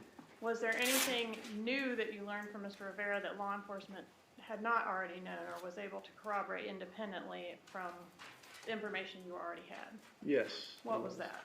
One was where he told us a story about how the gun went off. Mr. Garcia had the gun go off in the vehicle and shot through the vehicle and actually disabled the gas line on the vehicle. All right, so that was something you had not known previously? No, we had information their car broke down, but we didn't know why it broke down. Okay, and as a result, was law enforcement sent out to see if, in fact, there was a hole in the floorboard of the Prius? That's correct. And there was? There was. Okay. Anything else? What about following Mr. Markel to the daycare on the day of the homicide? Did you know about that already? No, the only thing we did know was there was what appeared to be a green Prius behind him on some bank surveillance footage. That was the only thing that I had at the time that indicated they followed him to the daycare. But at the time, was law enforcement aware of a witness by the name of Keith Leland at the daycare who actually saw a green Prius follow? No, was not aware of him. Well, what about the stapled money? He told us about the money that he received for the actual committing the crime was stapled, and we didn't have any indication of that from anybody at that point. All right, and was there anything significant to you at that time that you first heard that about the stapling? Anything significant about it? I mean, was the witness June Umchinda, had that witness been developed at the time Mr. Rivera gave his statement? No, she had not been. So at the time that Mr. Rivera told you his money was stapled, you didn't know that Mr. Adelson makes a practice of stapling his money? That's correct. That was new information to us. I want to ask you about the efforts to look for the gun. We've touched on that. What role did you have in the efforts to try to locate the murder weapon in this case? We took Mr. Rivera out of the jail and drove him down the route that he had taken on the way back. We took him down there twice looking for the gun, and finally found a bridge that he believed looked very similar and he thought was probably the bridge. After that, I assembled a team of what we call evidence response team members. Where was that bridge? It was in Tampa, outside of Tampa. Okay. I requested assistance from our Tampa division, from their evidence response team, and we went to that location. It was off the I-75 right at the river. We went down and cleared all the brush, used weed eaters, trimmers, and metal detectors, and looked all through the brush. Didn't find it that day. I came back with a dive team after that because there's water further away from the road where the gun could have made it into the river. So I came back with a dive team that we have out of our Miami division, brought them there, and we did a cordoned off, basically grid search in the river. And how much time had passed between the time that, according to Mr. Rivera, the gun was deposited there and the time that you were looking for it? Oh, over 2 years. Okay, and did you find the gun? No, we did not. All right, and this location that you spent a lot of time looking at, was it like Mr. Rivera took you right there, or was there some confusion about exactly where it could have been? Yeah, there was confusion. The first trip down, he saw several bridges that were similar, but he wasn't quite sure. And then that one he thought it was right at the first trip. That particular river he thought was one that preceded the one he threw it off on. He kept looking for the next one. So he wasn't real sure the first trip. We went back the second time, and he looked at the guardrails. There might have been some changes to the location since he threw it over, like the guardrail might be missing now. But there was definitely some confusion. He wasn't positive. You said since he threw it over. Who's the he in that sentence? Sorry, since Mr. Garcia. All right, so Rivera was never inconsistent about who threw the gun? No, he was not.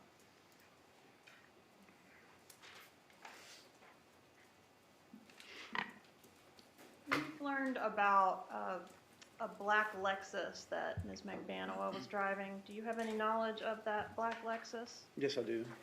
Can you tell us about the surveillance efforts that were made on Ms. Magbanua around the time of, I have it November of 15 to May of 15? We had like, Objection here, sir.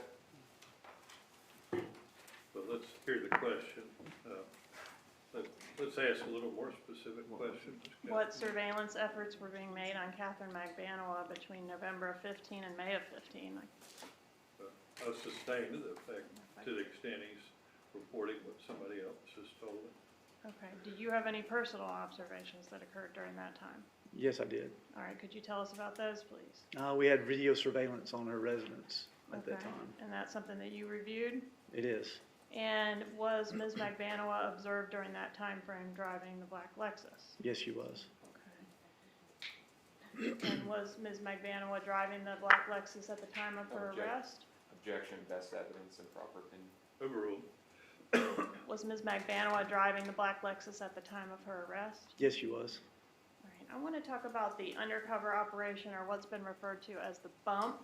I want to draw your attention to April 19th, 2016. Could you just briefly explain for the jury the investigative strategy for doing this type of undercover operation?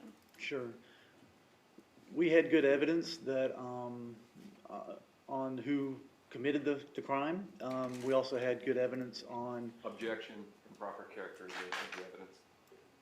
Sustained. Was the purpose of the investigation or the undercover operation to evidence who's involved in the conspiracy and what each person's role in the conspiracy? That's correct. Okay. And so could you just kind of tell the jury what the idea was, how it was going to go down?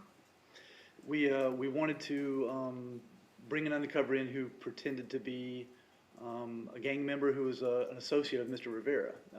We knew that Mr. Rivera was in jail.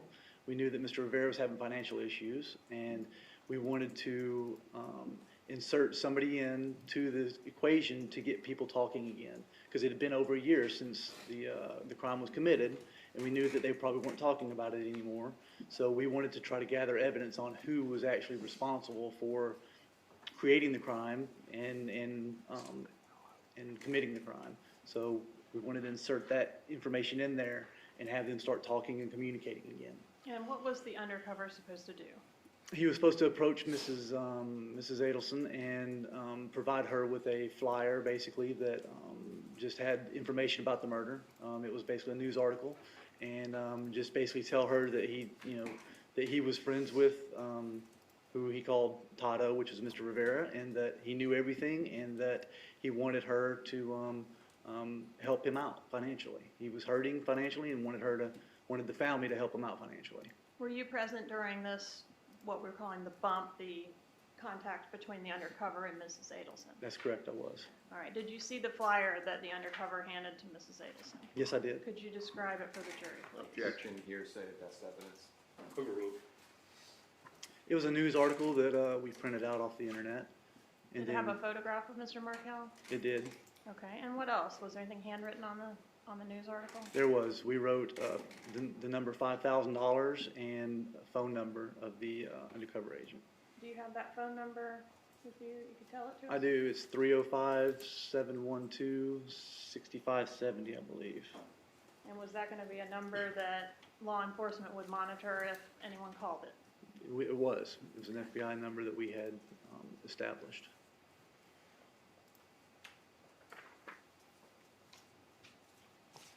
All right, and we have already watched the video of the bump itself. Were you able to listen in real time as law enforcement to the calls that succeeded that interaction between the undercover and Ms. Adelson? Yes, we did. Okay. And I want to draw your attention to State's Exhibit 138. Have you had an opportunity to review the disc, State's 138? Yes. Does State's 138 contain fair and accurate calls that were captured on that wire? It does. Judge, at this time, I'd ask to move into evidence State's 138. Subject to my prior ruling. Yes, Is there sir. any additional objection? Nothing additional, Your Honor. Right? All right, so who calls who first? I guess we give the note to Donna. What does she do? She immediately stuffs it in her pouch without looking at it and goes across the street, retrieves her grandkids, and then goes back to her condominium. Shortly thereafter, I think a few minutes after arriving back at her condo, she calls Charlie Adelson. All right, and when you say she retrieves her grandkids, are those Mr. Markel's two sons? That's correct. Okay, so she was retrieving them from where? From the school, which is directly across the street from her condominium. All right, and then returned to her condominium and talked to Mr. Adelson. When she talked to Charlie Adelson, we watched the video, as I mentioned, and we see where the undercover says the name Katie. You're taking care of Katie and Tudo, right? That's correct. When Mrs. Adelson talks to Charlie Adelson, does she say the name Katie to Objection. Charlie? Suspension. Okay. Okay, who does Charlie call after he talks to his mother? He calls Katie Magbanua. All right, and is that I want to, at this time, publish call number D, if I could get some assistance with that.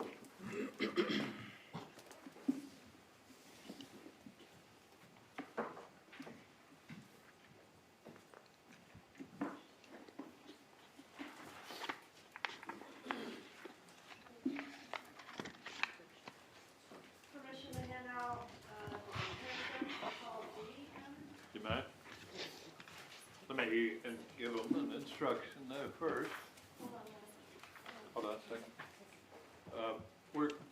I'm sorry, do you need a break? You need a break? All right, we'll take 15 minutes.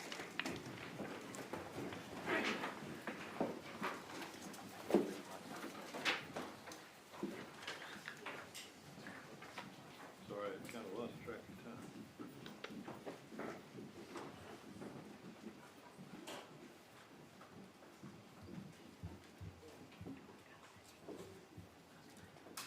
Either side need it, thank you. Yes, Your Honor, appropriate, it seems like the appropriate time to do it.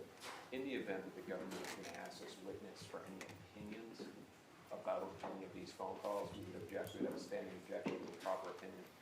You'll just have to object as it occurs. I'm not sure what that would apply to. I do intend to give the jury the instruction on transcripts I send. The defense would seek that. Yes, Judge. Yes, Your Honor. Use the standard instruction. We'll be in recess 15 minutes.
date and time and who it is that we're gonna hear speaking.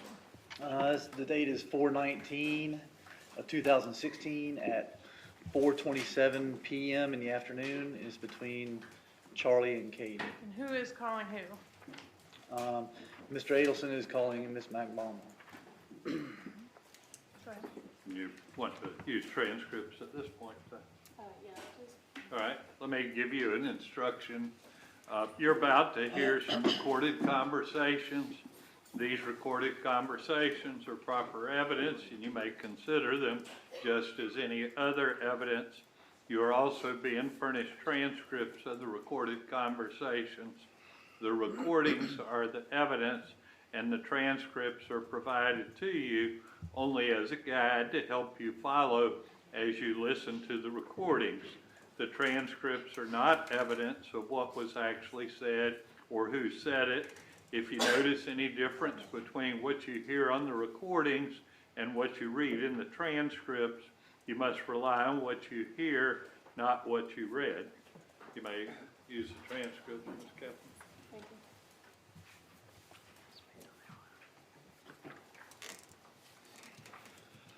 you.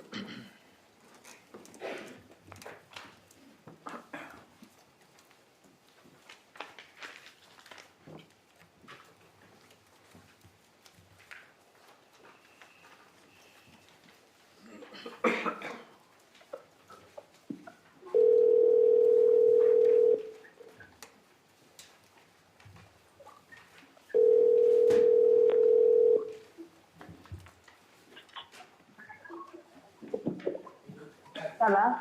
Hey, what's going on? What's up? No, you someplace you could talk to me? For what? Are you any place that you can talk to me? You can talk to me now. What's that? Just talk right now. Just talk. Okay, can you go somewhere that's not loud when I'm talking to you? I can't. It's like loud. Like I can't get out. Okay, I'm trying to walk outside and talk to you. I can't even fucking get outside. All right, let me let it on. All right. Somebody. Hang on, okay? Mm-hmm.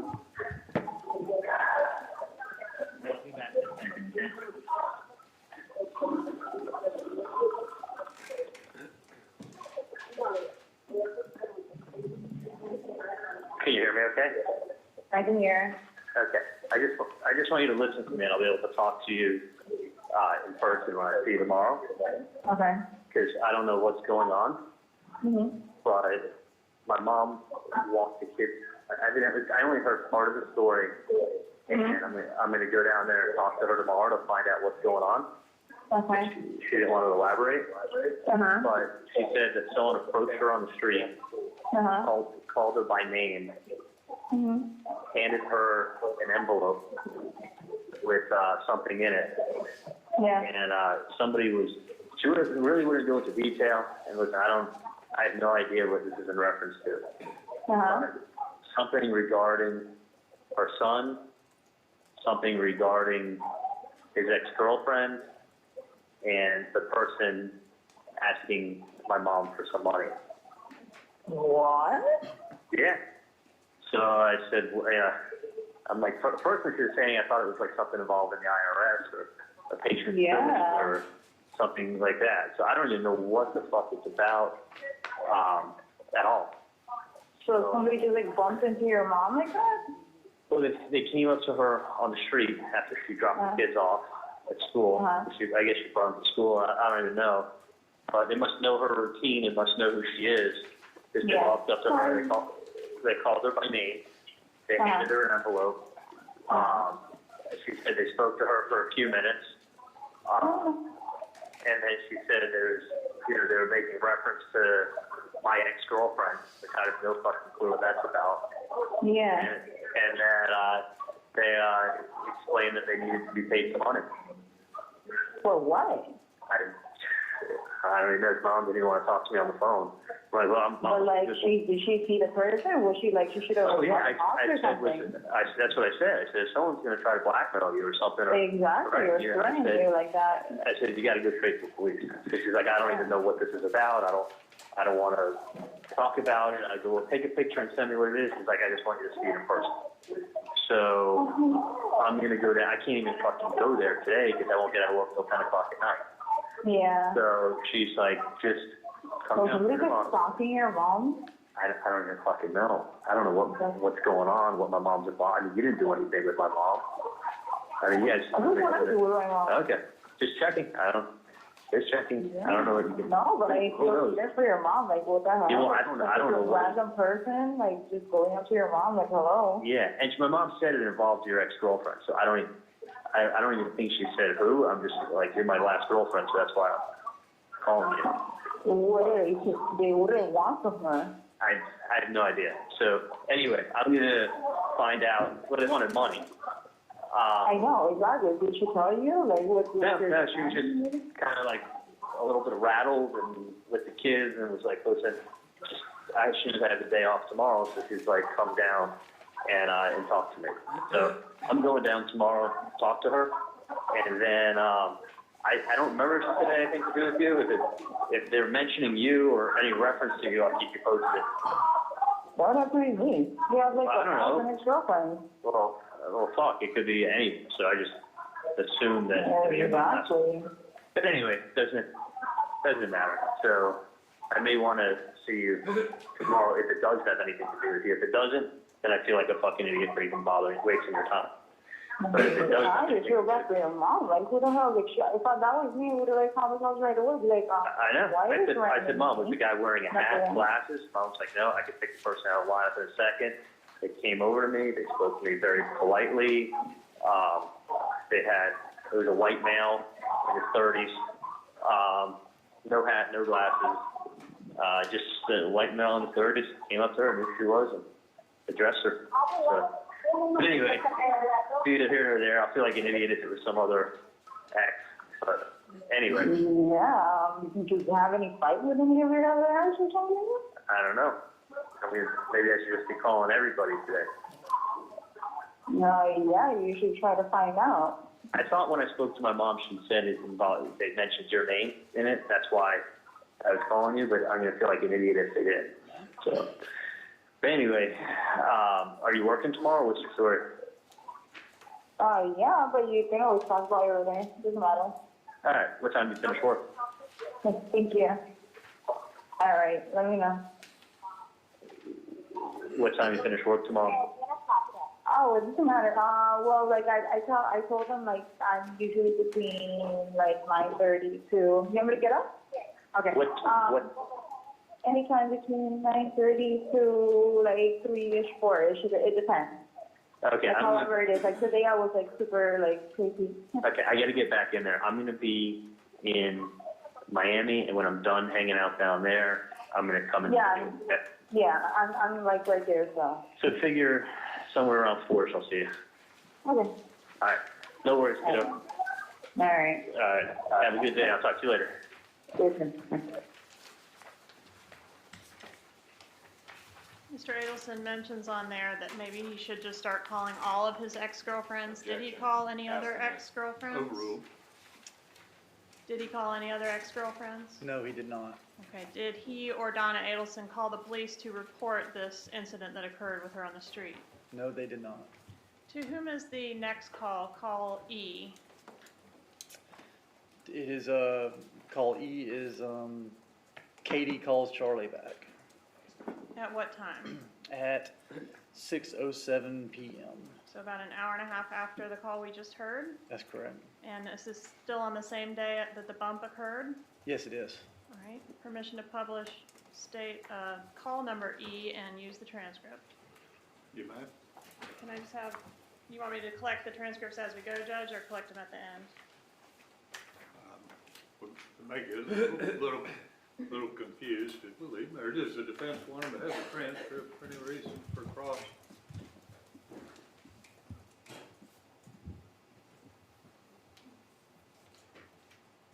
I'll leave it as a discussion. No, I'm gonna collect them unless you want them there for cross for some purpose.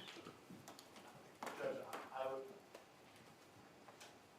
No, Judge, that's fine, you can collect. All right, let's collect them, because it's gonna get a little confusing.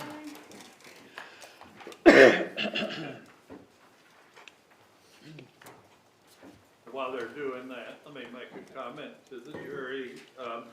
By and large, you will have with you during your deliberations evidence to review and consider more carefully. You will not have what we call demonstrative aids, which would include transcripts, so you won't have those during your deliberations. You may proceed.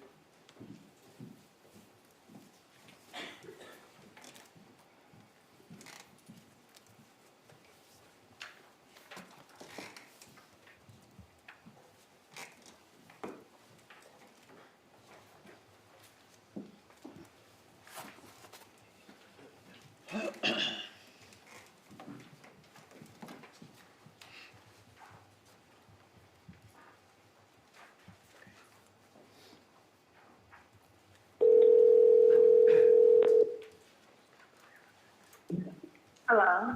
Hey, what's up? Hey. So is everything okay? Yeah, I mean, I haven't heard or seen anything since I spoke to you. I'm just down here in Lauderdale. Oh, you're working for it today?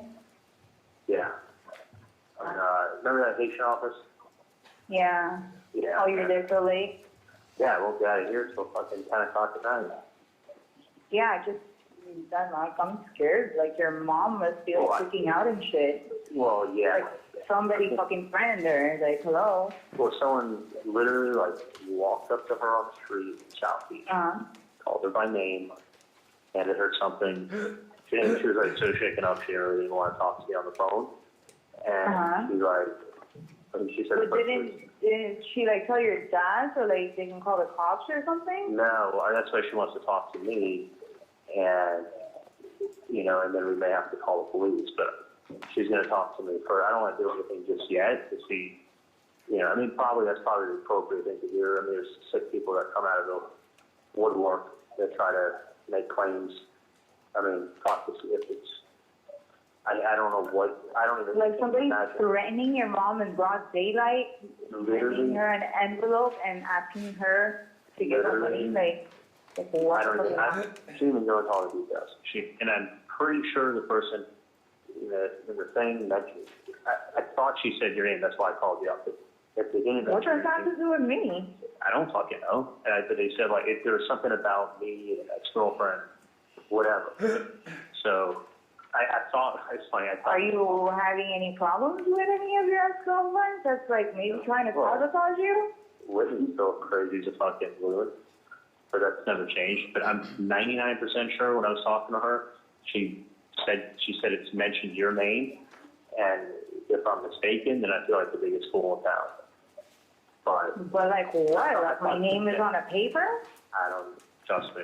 I'm gonna see what it says when I go down there tomorrow. And she was just shaking up, and she wanted me to talk to her to find out, like, I mean, I don't know, all I do is work all the time. So, I don't... Yeah, it's kind of crazy. It's weird. And at first, when she was talking to me, I'm like, was it, did I get sued from someone from a dental office? She's like, no. I'm like, she's like, I want to talk to you. I'm like, well, was it the IRS? And she's like, no. I'm like, did a patient write something stupid on Yelp? She's like, no. Yeah, but how would they know your mom's name? Like, that's weird. I know her name and knew who she was and walked right up to her. So the person wasn't threatening. They were very polite. A white male in his 30s. She said she'll remember the face for the rest of her life, and made some very crazy accusations and very crazy demands. And I was like, what the fuck is this about? She just, like that person just started demanding things from her? I don't even know. She didn't go into that many details. She just kind of told me that. I thought she'd mentioned your name, but again, I made the mistake. And so I go talk to her and see what they wrote. And then the kids were in the background. They were making noise. So I'm like, all right, I'm coming down tomorrow. Your mom said to talk to me? What's that? Your mom said to talk to me?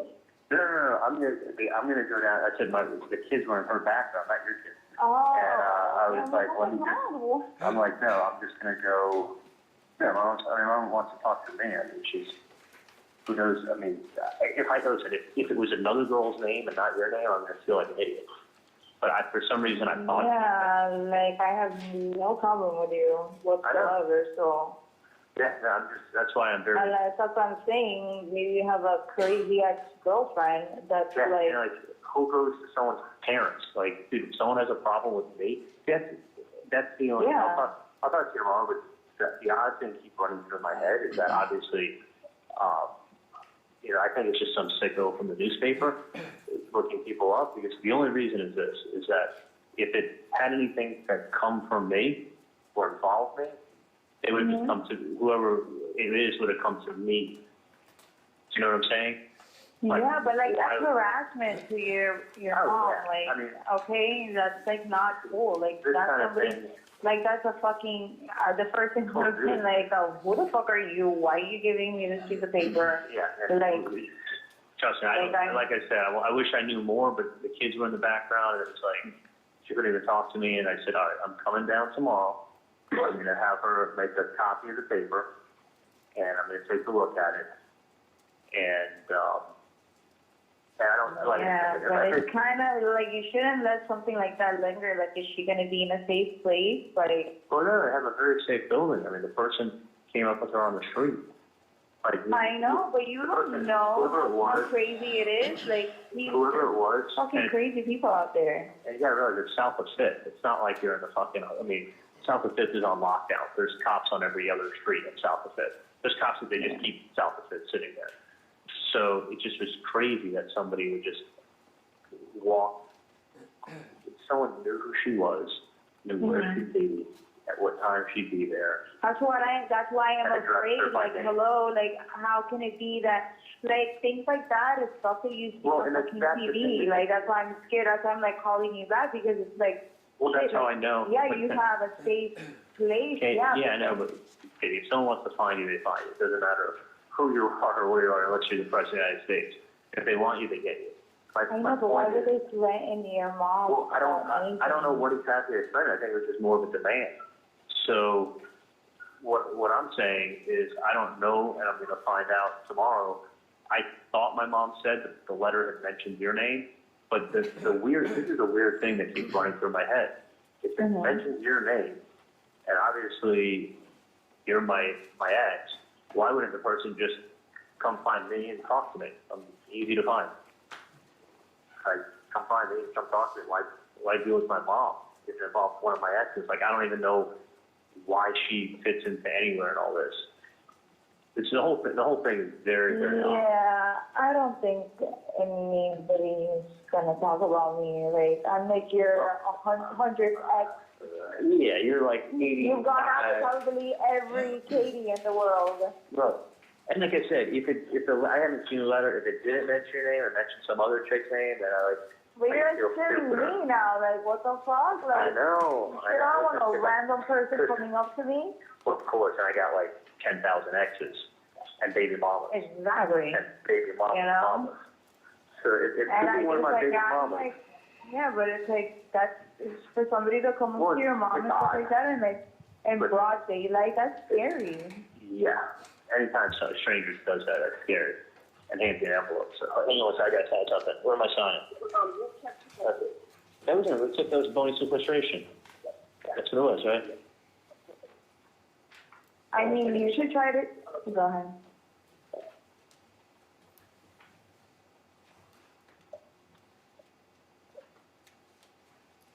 Yeah.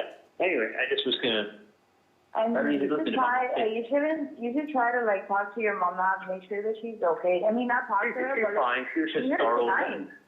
It's hard to get her on the phone because of the kid. That's why I'd rather just talk to her in person. So no, I'm gonna. That's what I'm saying. Like, you should try to talk to her tonight. Like, yeah, but sometimes it's hard to talk on the phone with just the kids. No, I know, but don't talk to her on the phone. Talk to her. Go see her. Well, like, that's your mom. I know, but I'm not going to get down there until 11 o'clock, and then my dad's going to, I don't even know if she wants to say anything to my dad because she doesn't want to upset my dad. That's why she wants to talk to me to see what and I'm curious as hell. I have no idea what anything can involve you or any other ex or what it's involved. Part of me wants to go down there, and other parts, like, she doesn't want to say anything to my dad. She wants to, like, ask me if I know of anything or if anything's, probably pick my brain first and then talk to my dad. But I'll see. If it did mention your name, I'll let you know. If it didn't mention your name, then I'll try to find out which one of my other 87 exes it could be. You know, I didn't have anything to do with you. I have a very good relationship with you, so. it's not that. I just don't want to. I'm not. I want to listen. I'll keep you in the loop if you're in the loop. If you're not in the loop, you're not in the loop. So if it mentions your name, when I see it, Did I'll you tell start you. calling every ex you have? What's that?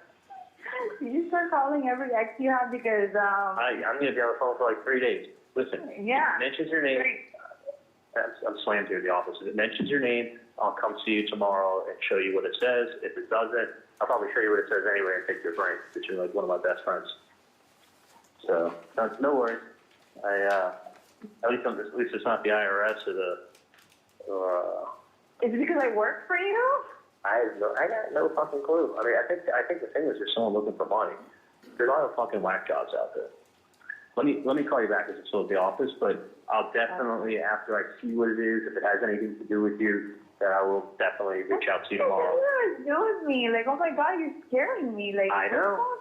Listen, obviously, if it was a police matter, the police would come knock on my door, I'd talk to them and help them out whatever they could. If it's a fucking lunatic, then they deal with lunatics different ways. I'm supposed to get, like, employee of the month. What the fuck did I do wrong? Stop it. Just make sure you call those patients that they gave you the list from the other day. I gotta go. I did. I always do. All right, I gotta go. Bye. Judge, may we approach?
Right, I'd like to move on to call F. What is the date and time of call F? It's on 4/20 of 2016 at 10:38 a.m. Okay, so this is the next day, It is. and who's calling whom? Charlie is calling Katie. Now use the transcripts for call F.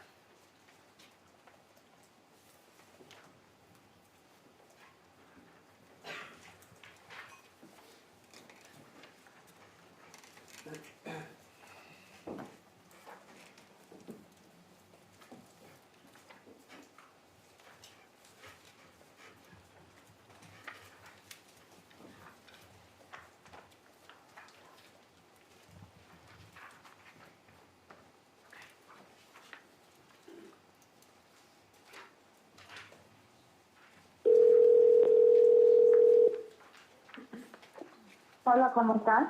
Oh, hola. Bien, bien. ¿Qué te pasa? Ay, Dios mío. Carmen, está todo sucia. Muy sucio about this. ¿Qué te pasa? I'm driving down to Miami at like 12. Mhm. and then hang out a little bit, and then, maybe I'll give you a shout, and we'll grab a beer or something on the way back. For sure. It's right here. 20 ounces, so there's a lot of things on here. Alright, I got good food over there. Yeah, you and your target again. Charles in charge. Yeah. I'm thinking I'll probably be heading back, maybe 2:30, 3-ish. What's I'll be the here. availability? Like, at what time can you not hang out after? I will be available whenever you need me. Okay. Not in So I'm any. gonna I'm hoping to get out of there around 2:30 or 3, Okay. and then if that's the case, then I'll be heading up at that time.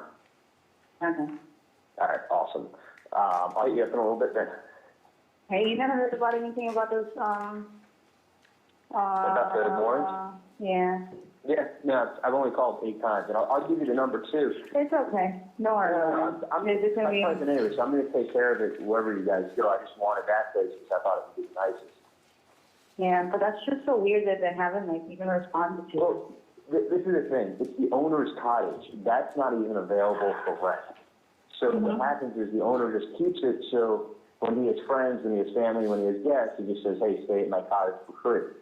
And then because I've stayed there so long and I've wanted to go times when the whole place has been booked, they let me rent that. The nice thing about it is it's not like, it's like if you look on their website, I don't even think they have yours cottage, it's just his.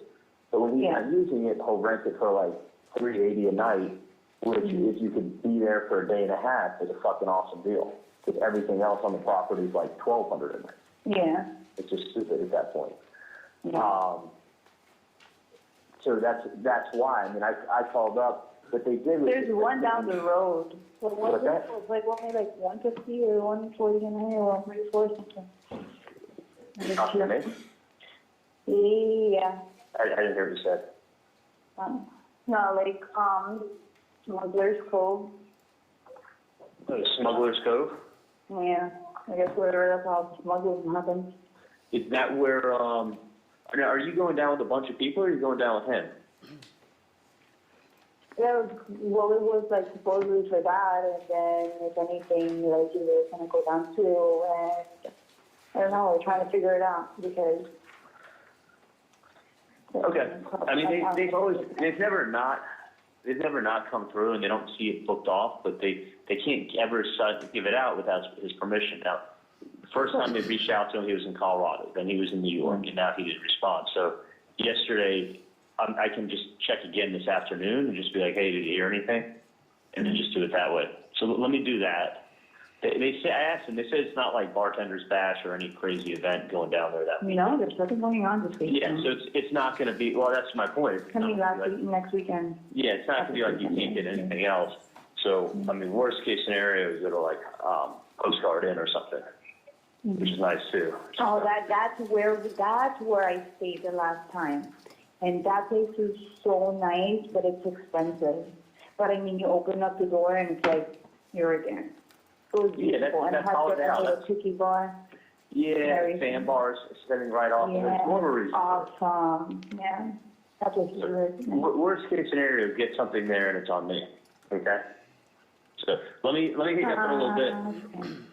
All right, kiddo.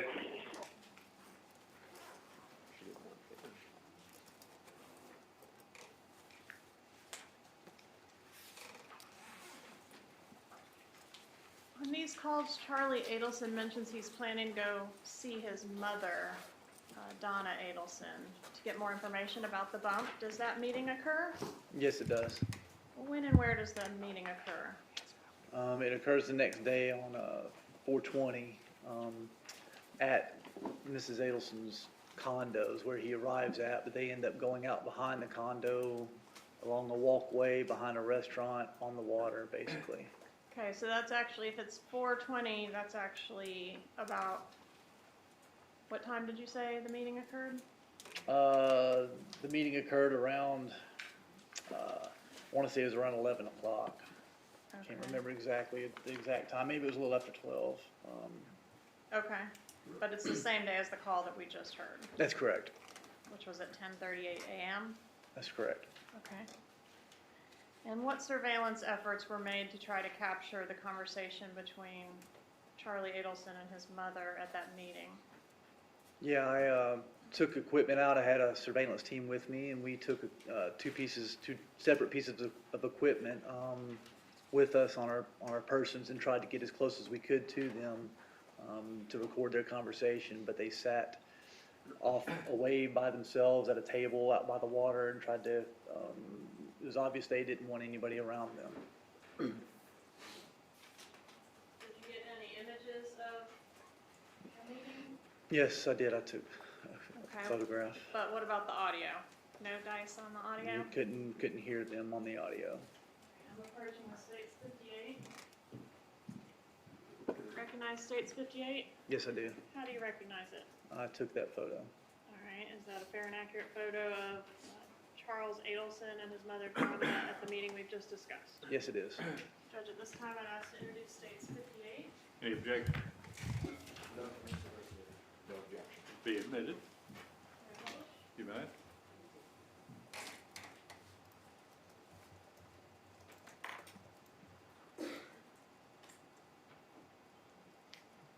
Can you describe the demeanor of the two as they met?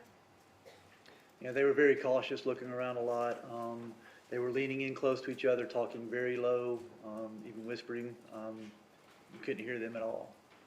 The way they were being very cautious about when people walk by them and things like that too. All right, next I'd like to go to call H. What can you tell us about call H? Call H is on 4/20 of 16, the same day that they met. It's at 3:14 p.m. This is after Mr. Adelson and Donna Adelson met. This call's from Charlie to Katie.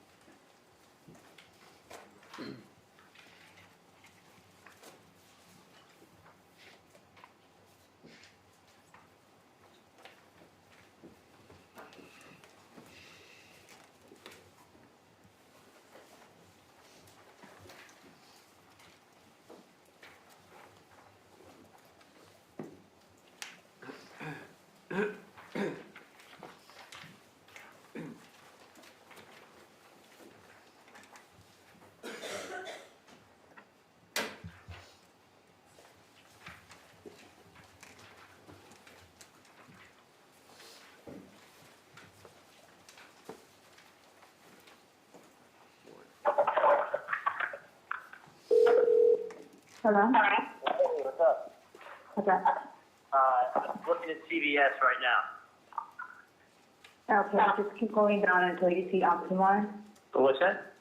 You keep going down till you see like Optimar. You'll see it in the plaza. Okay, should I go into the plaza where CVS is? Yeah. Turn in there. Go all the way down till you see like all the like what do you call it? All the buildings, all the stores. Okay, And you'll see one says Optimar. You'll see. I'll go outside right now. Turn into a little real estate genius. Shut up, honey. I love it. Okay, I pulled in. I'm looking at Smart Kids, Family Fresh, Yeah, Juice right Bar. next to it. Mr. Smart Yeah. Kids? No. The juice bar, keep going, Oh, I and see you're that. gonna turn. Yeah. Okay. Nice. I'm outside and I'll park in front of the juice bar. The key spot. Juice bar. Oh, yeah. I'll walk out right now. All right, come outside. Okay.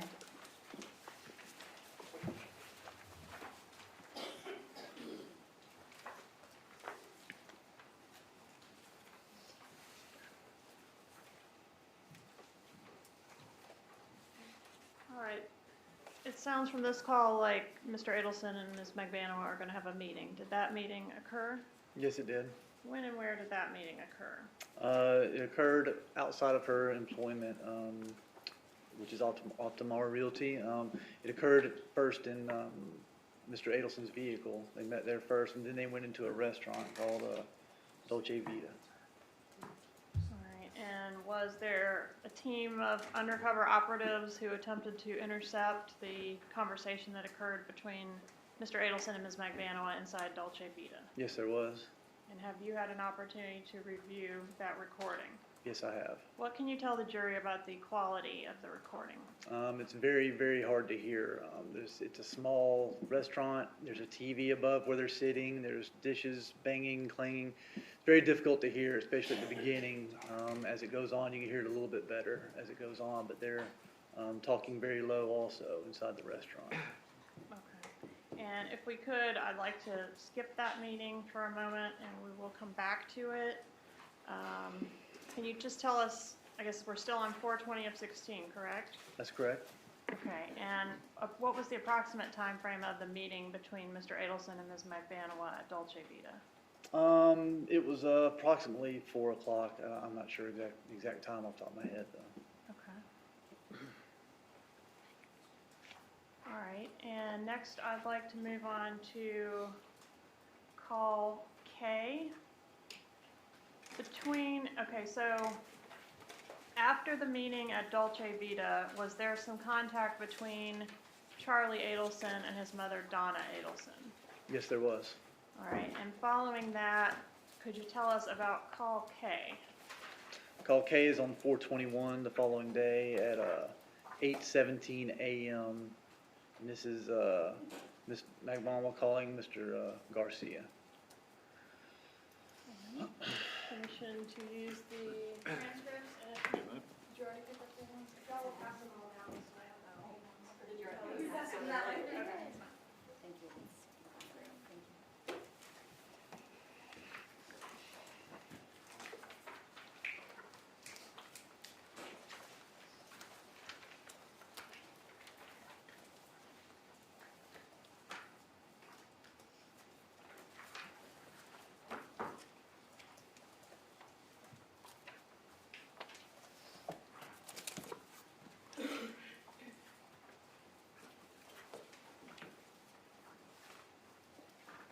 All right.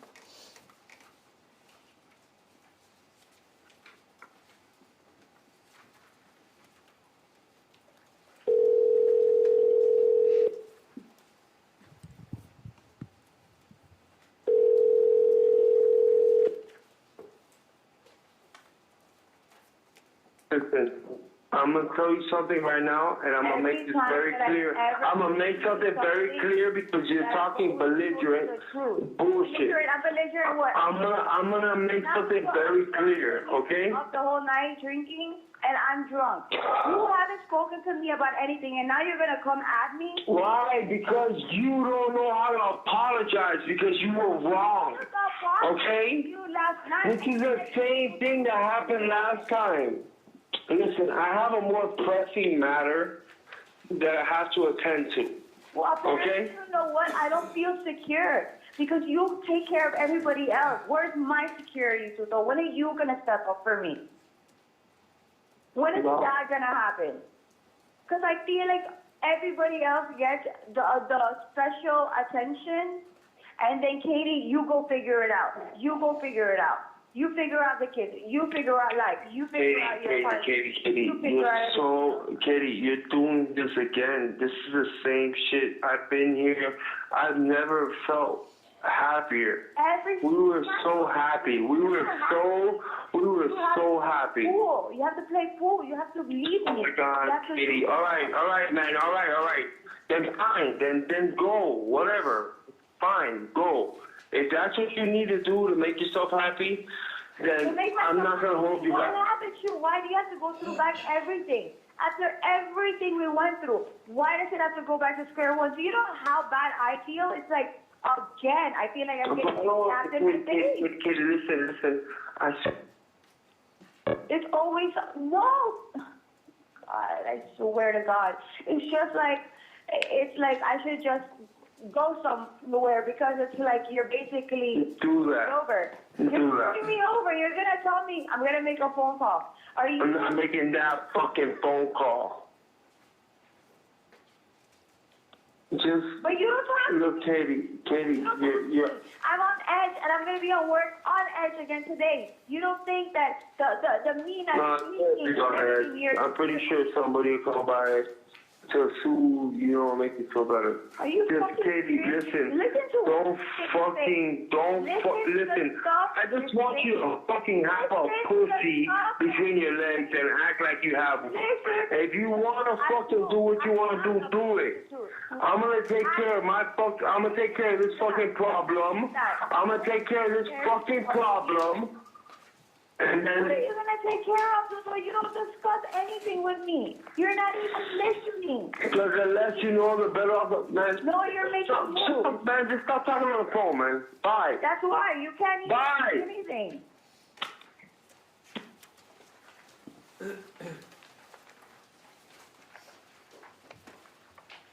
And who did you say the voices were on that call? That was Katherine Magbanua and Sigfredo Garcia. Objection, will be strike in proper opinion. Overruled. And have those voices been authenticated? Who authenticated those voices? Objection, personal knowledge. Overruled. Do you have an exhibit in front of you Oh, where yes. those voices were authenticated by Yes, someone? by Mr. Rivera.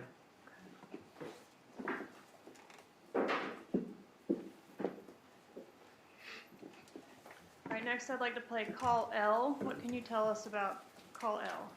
It's on 4/21/16 at 8:36 a.m. And this is from Ms. Magbanua calling Mr. Garcia again. All right.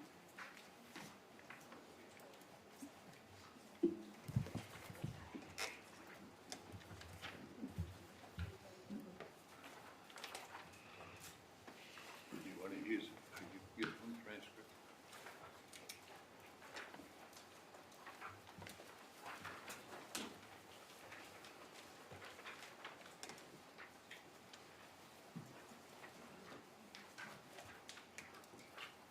One more second. Okay.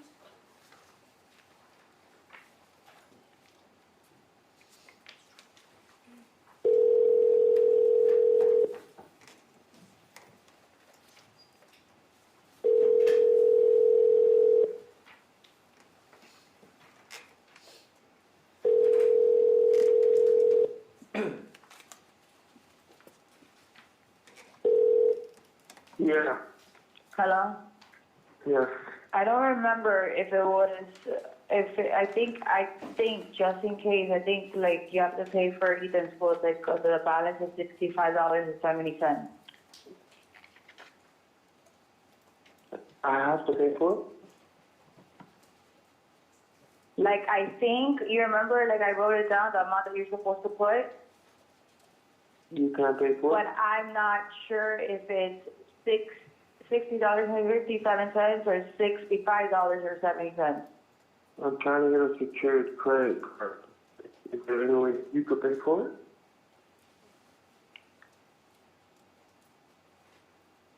I'm just telling you, I don't remember if it's either one of those numbers. Well, you're picking them up today, so. Huh? Now, yes, The what? you're picking them up today, so you'll find out when you get there. The amount that I gave you on a piece of paper, I don't know if it's $60.57 or $65.70. Got it. Okay? So there's no Okay. credit cards that I can use in his school. So it makes no sense. You got it? Understood. And what were the last four digits of the undercover operative's phone number? 6570.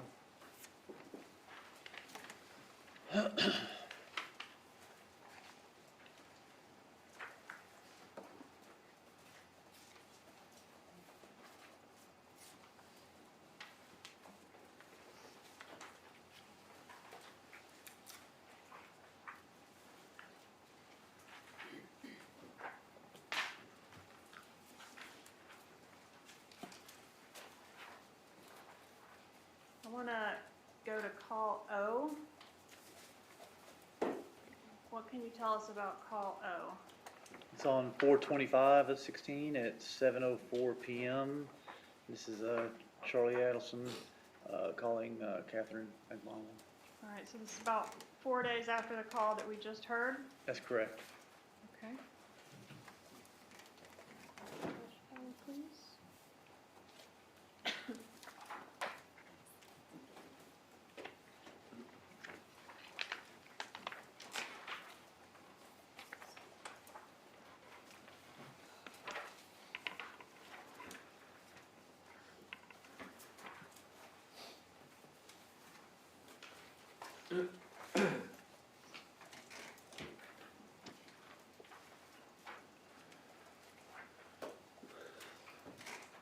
Let me ask you before we publish this call, has anyone up to this point called the undercover number?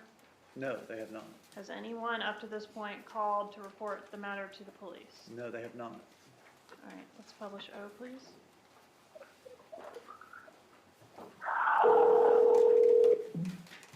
Yeah. Hey, you on your way? Yeah. Okay, cool. I'm gonna be at the Icon, which is when you come over 395. It's right there in the, you know which building the Icon is, right? That's all the way in South Beach, right? Like, Yeah, it's fucking far. when you come over, Like, it's a lot of traffic down there. You can't go a little bit more up north or just go up north anyway? I will, I'm just saying, I'm standing outside, I was talking to my parents about everything. Huh? I was just talking to my parents about my day. I was standing up. No, I was talking to my parents about my day. Oh, okay. So Well, I don't know, that's, because it's like I had just like jet out of my homeworld house, like, I know. like, Where, everybody's like worried about me every single 2 seconds. of course, but I'd rather, where are you now? I'm on 15. Alright, just do me this one favor, just come down here. Okay, is everything okay? Yeah, I just want you to come down here so I can see it. I mean, you're already in the car. It's on the Icon is on the corner of 5th and Alton. It's that big building when you, as soon as you're on Alton and you cross over 5th on your right-hand side. Okay, can it be anywhere else besides that? I can get my car and start trying to find you, but then we gotta drive and park, and I'd rather you just come over here. I know, but that is like the heart of South Beach, like, it's kind of stupid for me to go all the way down there. You're on, okay. I'll get my car in in 5 minutes, I'll start heading this way, and I'll get my car, and then I'll meet you somewhere in like 15 minutes. I still need to talk to my parents for another 5 minutes, and then I'm gonna leave them, and then I'm gonna come to wherever you are. But just still keep heading south. I'm heading down south. I'm in Biscayne heading down south. What's your cross street? Like in 82nd right now. 82nd? Yeah, I can. Just give me a call when you get in the car. Okay, I'll give you a call and see where you are, and I'll start heading up You north. get it when I call you through WhatsApp? Sometimes I do, sometimes I don't. I'll put my ringer. I don't know. Let me see if my phone was on vibrate. Okay. It was in my shirt. Okay.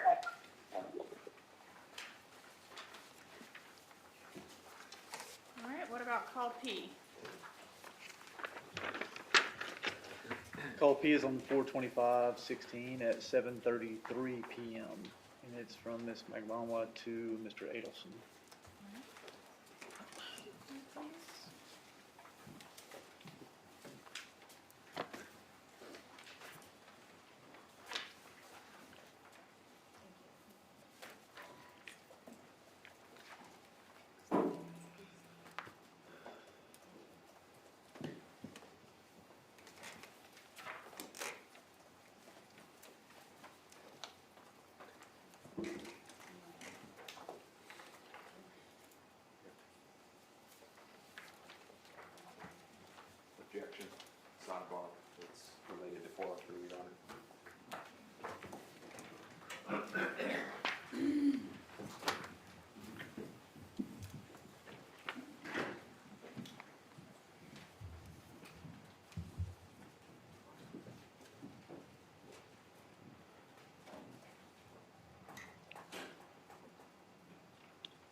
Publish call P, please.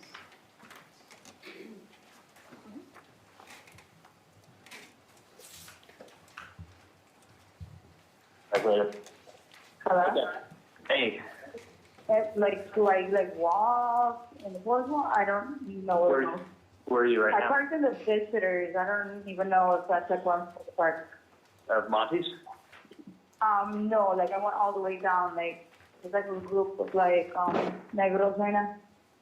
I think they passed me a little while ago. Oh, do you see them walking? Is someone wearing a red shirt? Yeah, like it's a whole group of them. Wait, do you want me to go to Monty? Wait, by the marina? Yes. You wanna go to Monty? Ma'am, I'm standing by the boats in green scrubs. Oh, I see you. I see behind you. Okay. Are you behind me? it? Yeah. I don't see you. I'm gonna turn right now. It's in the parking. Like I went in the parking garage. Oh, okay, I see you. All right, was this call succeeded by a meeting between Katherine Magbanua and Charlie Adelson? Yes, it was. And was that meeting something that was able to be surveilled at all by law enforcement? No, it wasn't. Why not? Because they were, obviously, we couldn't catch all their conversations. They were talking about WhatsApp, and then all of a sudden they just met without us knowing that they were meeting until the last minute. And what's WhatsApp? It's a app that you can have on your phone that you can talk end to end with encryption. It doesn't go through typical phone methods that was being captured by our Title III. It goes through the internet and encryption, and we can't capture it. So you weren't privy to any communications between them to the extent there were any through the WhatsApp application? That's correct. And you were not able to get surveillance teams set up in time to record this meeting or attempt to record it? That's correct. Okay, let's go to call Q. When is call Q? Call Q is 4/26 of 16 at 9:48 a.m. All right, and from who to whom? It's Mr. Garcia to Ms. Magbanua. Publish Q, please. Just a minute here.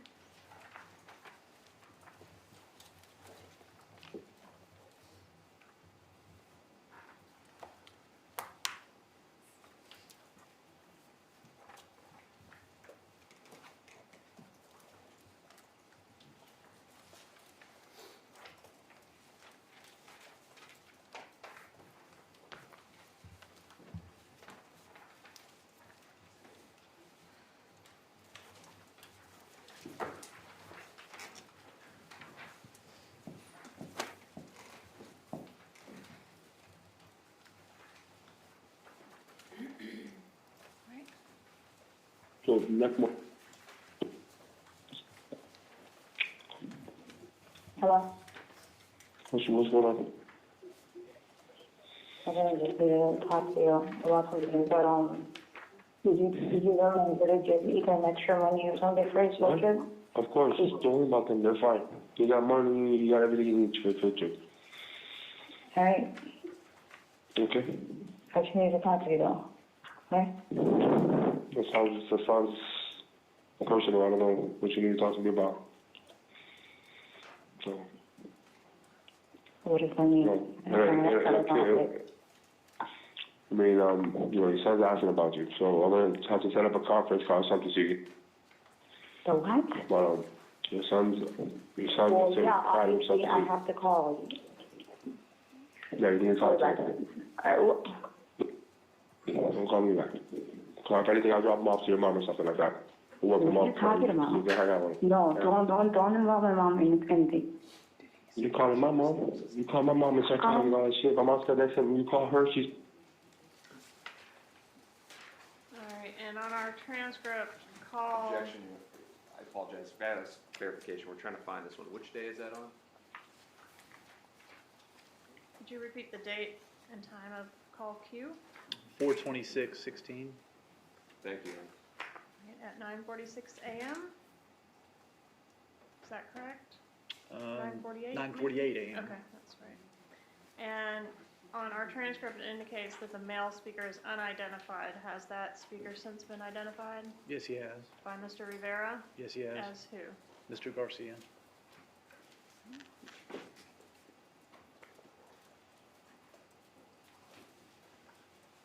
next I'd like to move on to R, which is a text message, I believe. What can you tell us about that?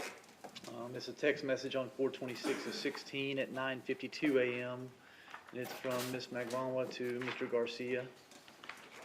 And when you're on a wire, are you able to see the text messages in real time as well? Text messages that go through the phone, that's correct. Okay, but not if they go through the WhatsApp? That's Is that correct. the distinction you're making? Okay. So this one went through the phone, correct? Correct. And what was the content of this text message? Tell us again who it's to and who it's from? It's from Ms. Magbanua to Mr. Garcia. And what's the content? The content says, "Need to talk to you about something else." All right, and S? S is another text message on the same date, 4/26/16 at 9:58 a.m., about 6 minutes later. And this is from Mr. Garcia to Ms. Magbanua. And what's the content? It says, "He was whatever is going on with you and your homie is your business. You guys, WITK, which is like work that shit out. Don't text me." All right. Next, I want to ask you about a letter that was sent to the Adelson Institute. Are you familiar with this letter? A letter that was sent to the Adelsons. I believe so. I'll approach and show you what I marked. States Exhibit 121.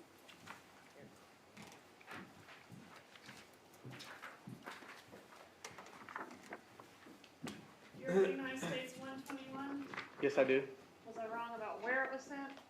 Yes. Okay, I'm sorry. Where was that letter sent? It was sent to their condominium on in Miami Beach. Whose condominium on Miami Beach? Mr. Harvey Adelson and Miss Donna Adelson's condominium. All right, and who sent the letter? I gave it to an agent to have him mail it. All right, and what was the purpose of this letter? It was to generate more conversation. All right, and is that a fair and accurate photograph of the letter that was sent to the Adelsons? Yes, it is. All right, Judge, at this time, I'd ask to move into evidence States 121. Any objection? Yes, Judge.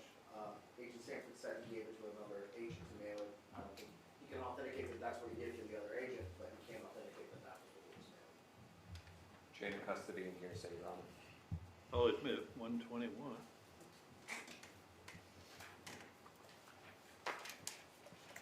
Conditioning States 121.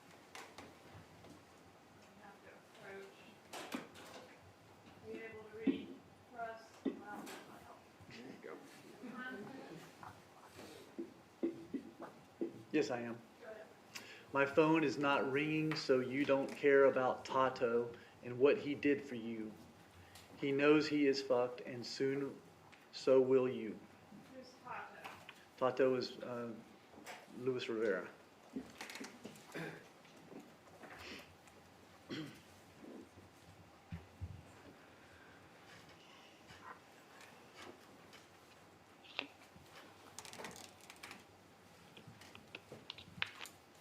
All right. Looks like next we have call V, which I'm told we do not have a transcript for. I apologize for that, but if you'll tell us what you can about call V. It's on 4/26/16 at 4:33 p.m. and it's from Ms. Magbanua to Mr. Charlie Adelson. Okay. Publish V.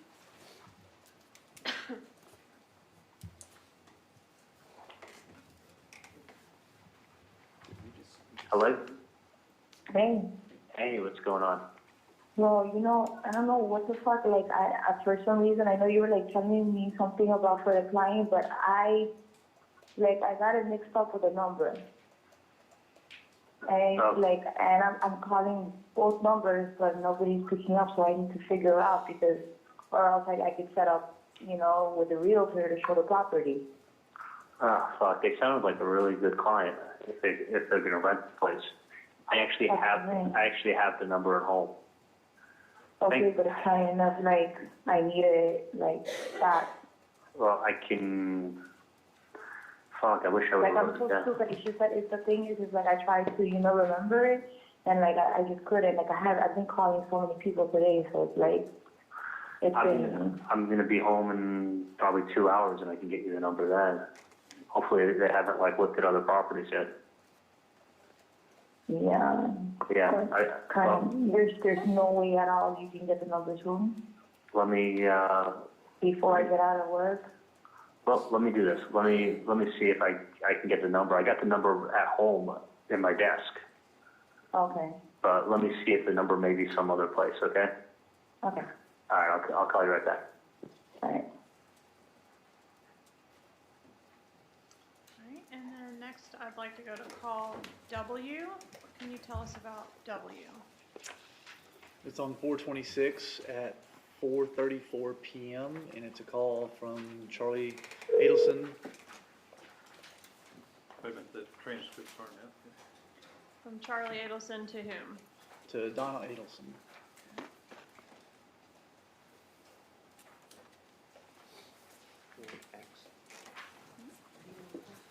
I think we're on X.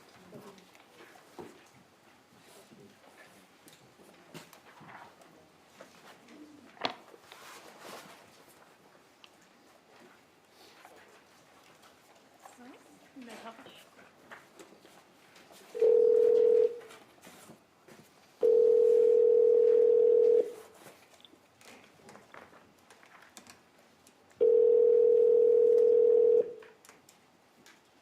Hey, Charlie. Hey, can you hear me? Yeah, I can hear you fine. Okay. Do you remember the number that was written on that paper the other day? Because I have it at home. I don't. Okay. Because someone just called me asking for it because they thought they remembered it, but evidently they remembered it wrong. So I'm going to have to get it. Okay. I got the paper at my house, so don't worry about it. But you didn't write the number down anywhere. No, I gave you the paper and that was the end of it. I know, but I thought you maybe wrote the number down. I didn't. All right. Because they're calling me now for the number, and I have the paperwork at my house. Okay. All right. I'll get it done in a few hours. Okay, You got it. Bye. All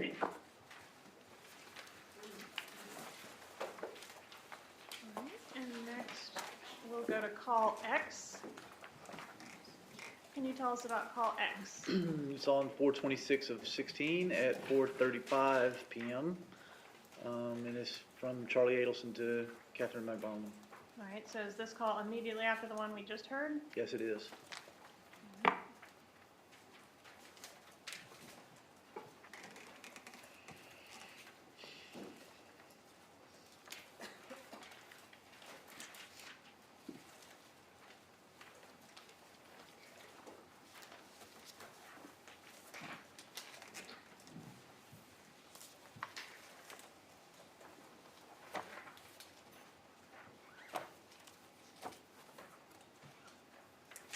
All right.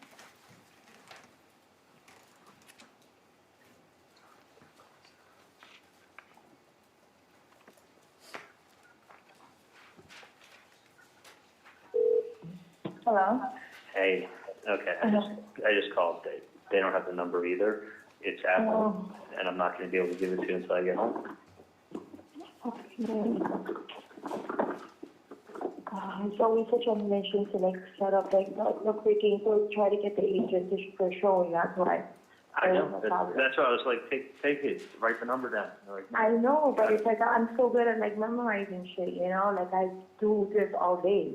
Like I have like 1,000 numbers on my phone now, and then now when somebody calls me back, I don't remember who it is, because I'm not gonna save every person's number. I know. You know, I don't have a landline in my job. I have to use my cell phone. That's why you gotta put in your contact list. You don't lose your contact. No, I can't do that. There's gonna be random people always calling my phone. There's like some clients that don't even wanna like. They was one day they want to pay property, another day, oh no, it's okay, because they work with somebody else. Yeah. I'm in Miami Lakes right now. So I'm not gonna, let me see what time I get out of here. Hang on 1 second. And then you can't even remember? Hey, come on. My age, I'm lucky. I remember what I had for breakfast. And the only reason I remember is because they ate the same thing every day. Hang on 1 second. Hey, do you know what time my last patient is? That uncover? Mm-hmm. I'm done? Mm-hmm. What did someone tell me? Wait, that guy that came from the other office? So I'm all done. Okay, beautiful. Thank you. We'll get out of here before traffic hits. All right. Yeah. I can get the number in 30 minutes. Okay, thank you.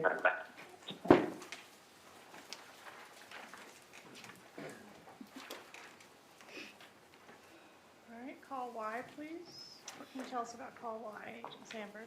Call Y is on 4/26 of 2016 at 5:35 p.m. and it's from Mr. Garcia to Ms. Magbanua.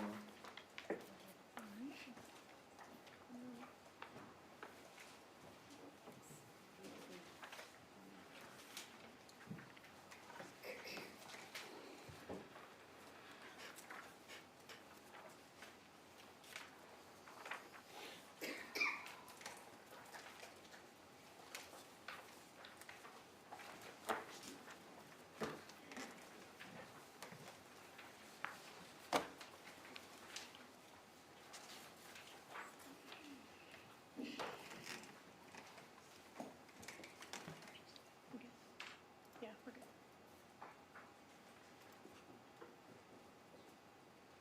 Hello? Hey, Hello? how you doing? How you doing, Papa? Hey, Cookie. Hey.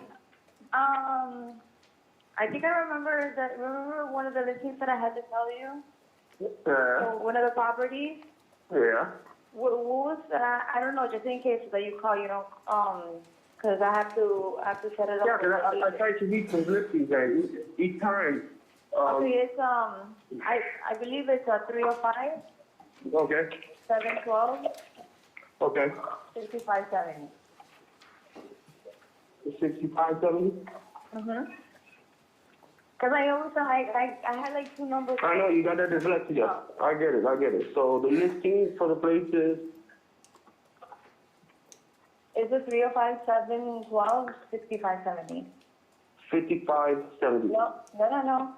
See, you're confusing me. It's a 305, Mm-hmm. 712, Mm-hmm. 6570. I believe that was one of the ones that I tried. Well, I'll reach out to you again. All right.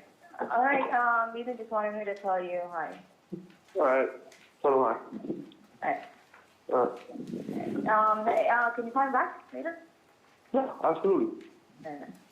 Right.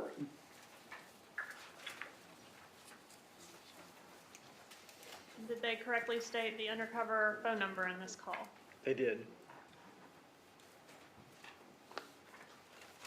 Has anyone yet called the undercover phone number? No, they have not. I want to move on to call Z. Tell us about call Z. Call Z is on 4/27 of 16 at 10:42 a.m. and this is from Ms. Magbanua to Mr. Adelson.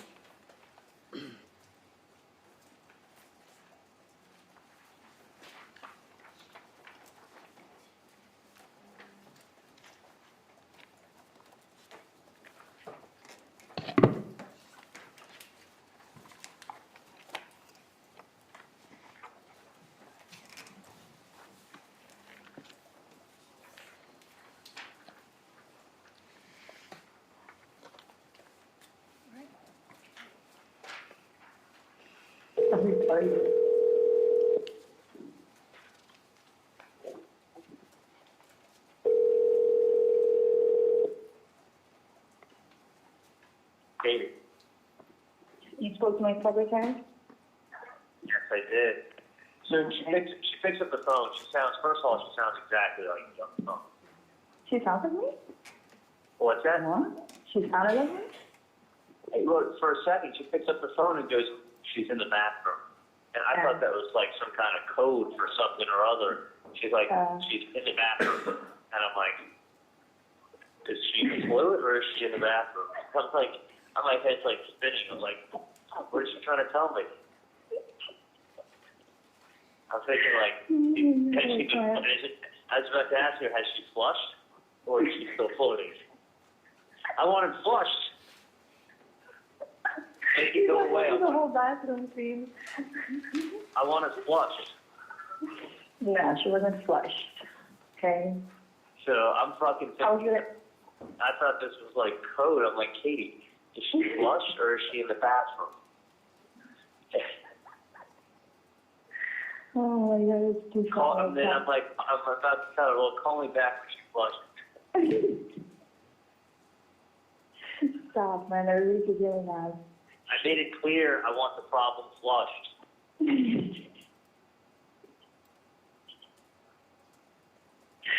Oh, Alright, so hey, are you going to the Keys this weekend? I don't think so, why? Yes, if you were, I was going to tell you to come by on tomorrow, and I'll tell you the code to my garage, and I'll leave something for you. Coupon. I was going to leave a gift card, and With a coupon? what's that? With a coupon? Well, it's a gift card that you could use at any hotel. Oh, cool. So I was kind of thinking, if you did want to go away for the weekend, it would be nice to have a gift card. In the pond line?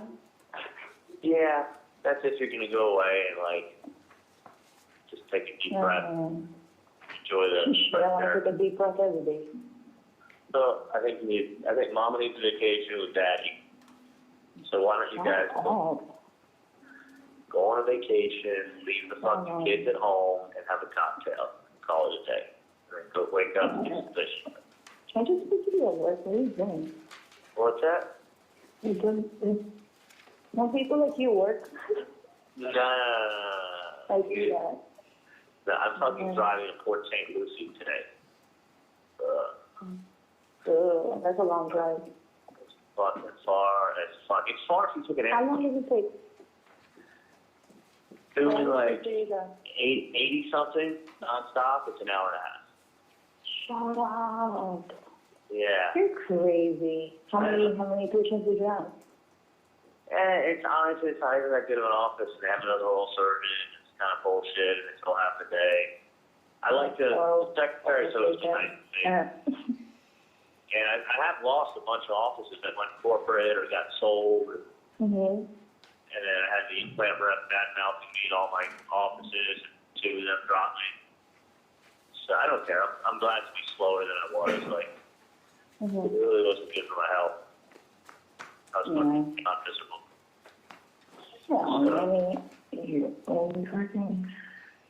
So, but anyway, let me know if you're planning to do a little fishing. I won't. I don't even know. Well, I don't even know. When's somebody ask me what I'm like? I don't know. I don't even know.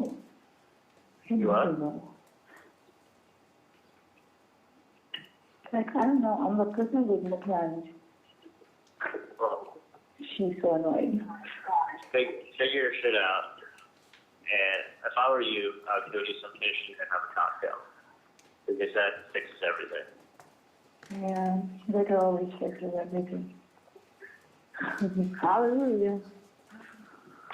And you find Jesus. Look, you find Jesus, and when you find him, you tell him to take care of me. I'm looking for it. I got so excited the other day, but then it was Jesus. She's like, he's Jewish.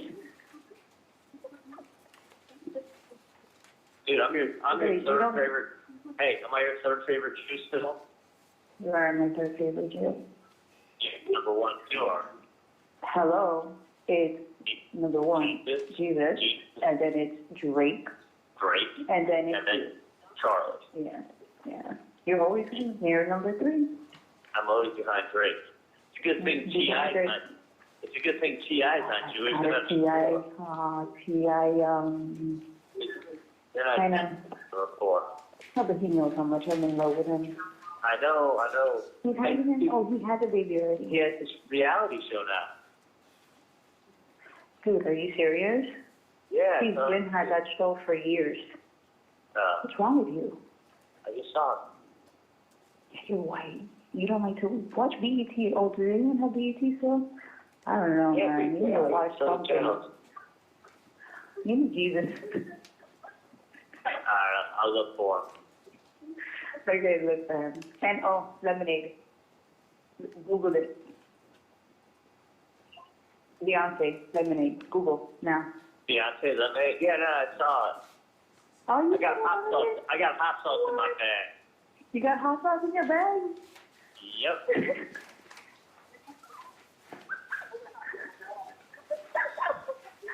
Oh my God, no. No, like people just don't understand. Okay, bye.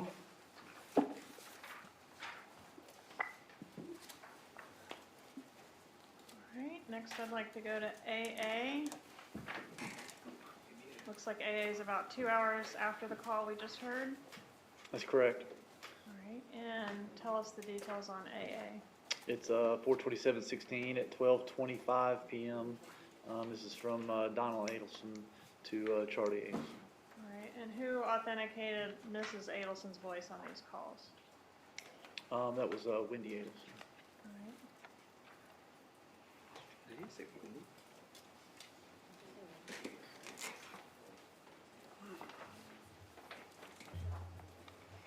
Objection, Your Honor. Right. Overruled.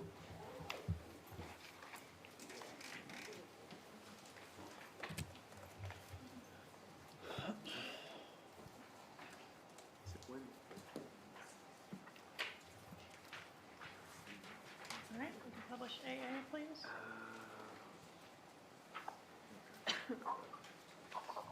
Yeah, If the answer is no, yes, if he doesn't want us. he doesn't want it? Nope. All right. All right, but thank you for the offer. That was very sweet. Is it because he's tied up or is it something going? I think he just doesn't feel like going. Really? Yeah. Is he still upset about everything or Yeah, he's not having the best day. did something else happen? No. No. So, just understand and maybe another time, just not right now. All right. No, I'll tell him. Okay. But thank you, sweetie. Wait, everything else is being taken care of. Great.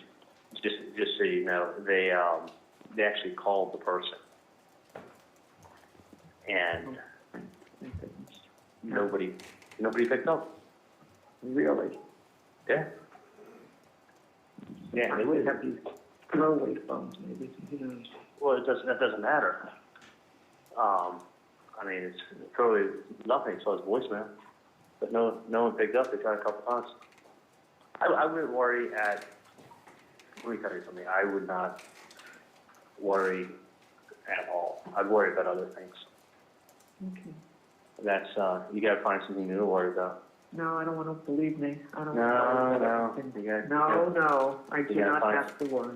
Don't even say that to me. You have to find something new to worry about. Yeah, thank you. I don't know what you can do with your free time, Yeah. but All my free time. you never. Let me just tell you something. You never let yourself have free time.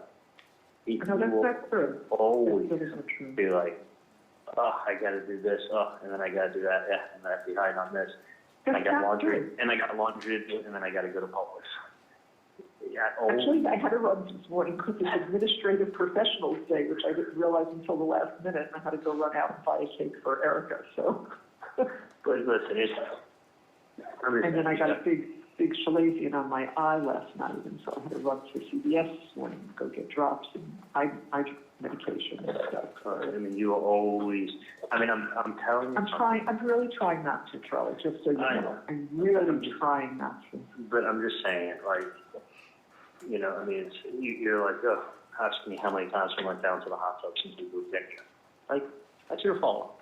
No one else is. I'm not good. I know. You know that. I mean, I'm just saying, like, you gotta find something else to, because We come to enjoy every day. We really are. trust me when I tell you, Mom, it is,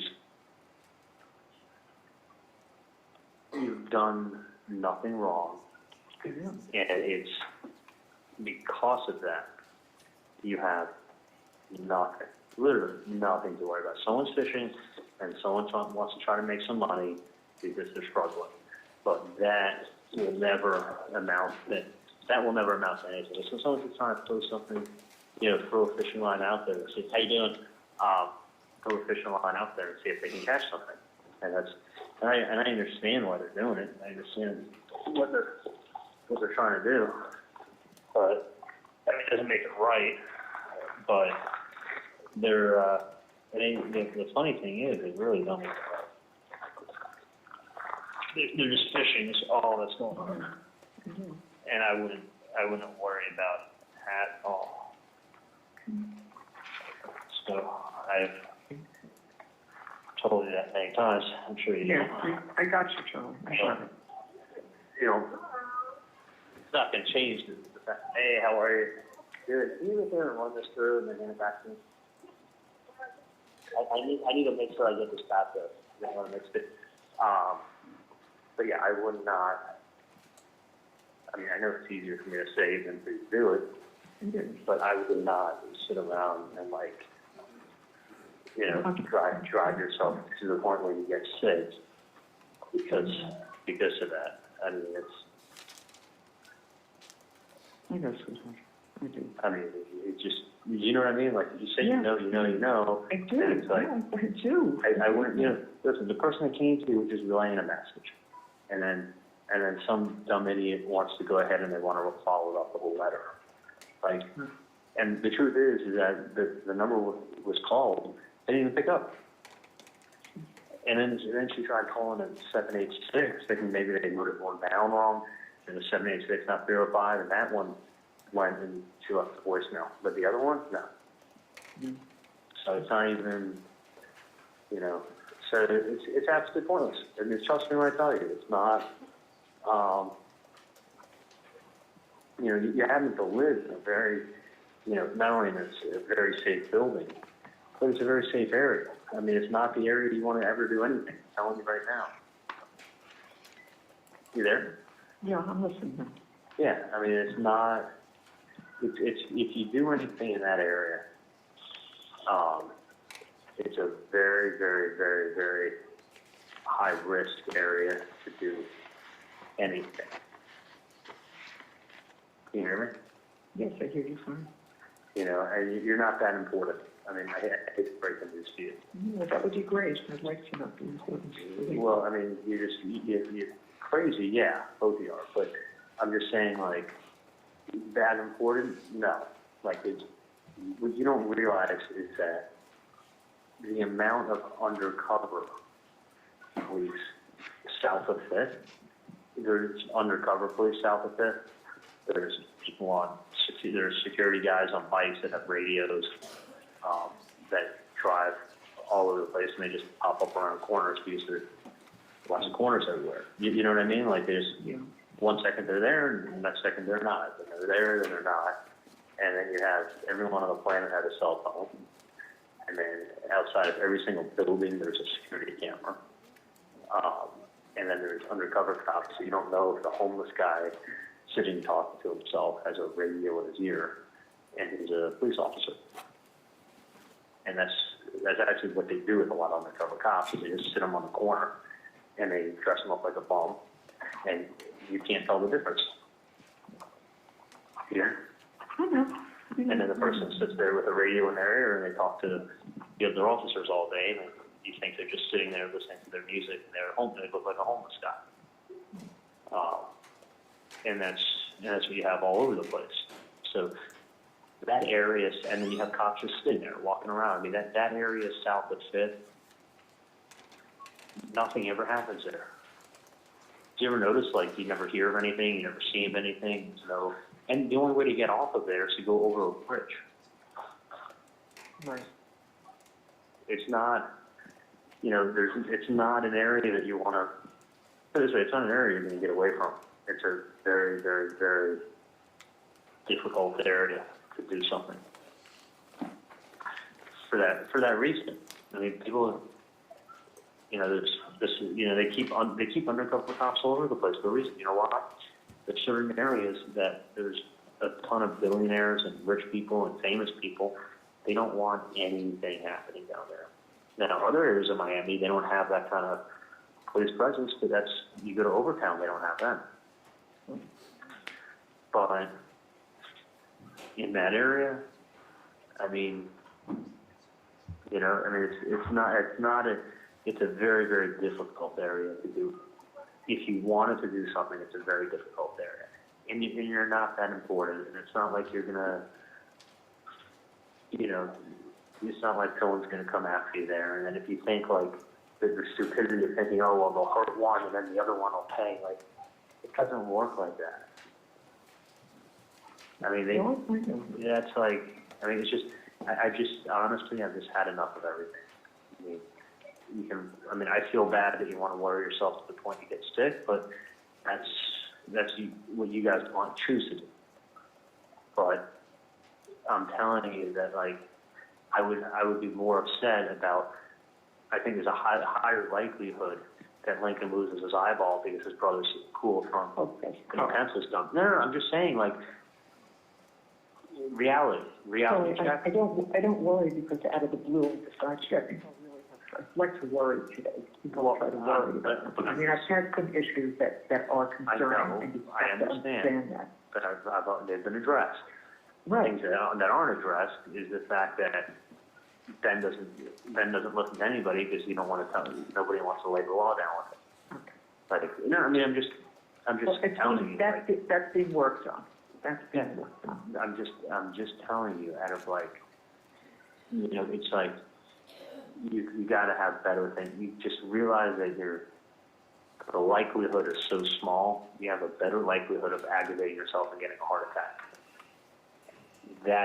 I'm just telling you, and hear me out. You have a better chance. I hope. Well, I'm not glad you're going to give yourself a heart attack. But no, I hope. But I'm just telling you, is you have a better chance of upsetting yourselves and giving yourself a heart attack. Patient's here. What's that? Not yet. She's here? She's okay. Perfect. They have the motor set up and everything there? Motor set up here, or button set her up there? No. Yeah, they should do it with the third hole and traction and panties. I just walked in, she was over there. Maybe they'll bring the motor over. Or maybe they'll bring the patient over. Where are you working? Port St. Lucie. Oh, boy. Yeah.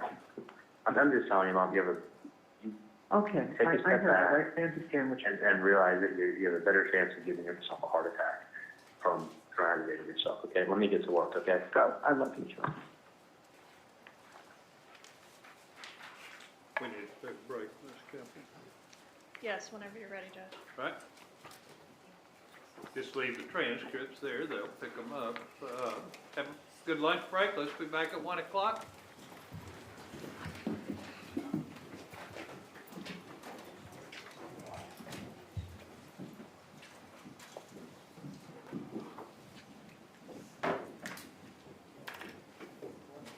Either side, anything? I do have a couple things, Judge. Okay.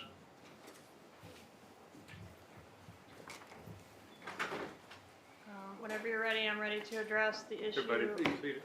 of the transcript that was prepared by this witness, and I also have a... You said you were going to give me some case law.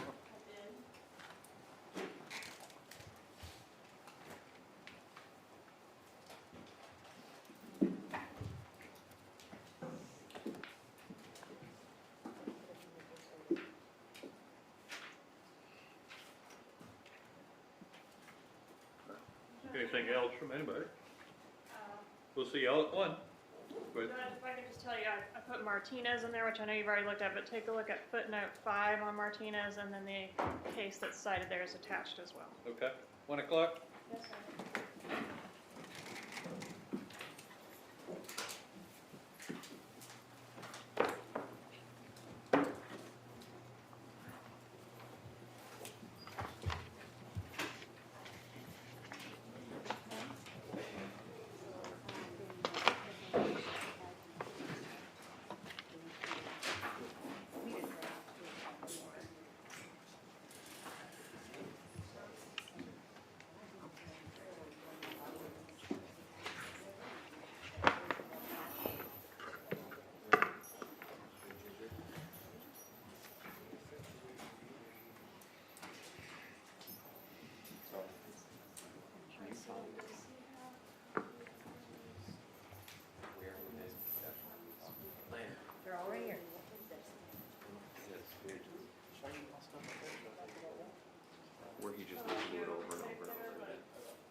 thought we already agreed that you weren't using the enhanced.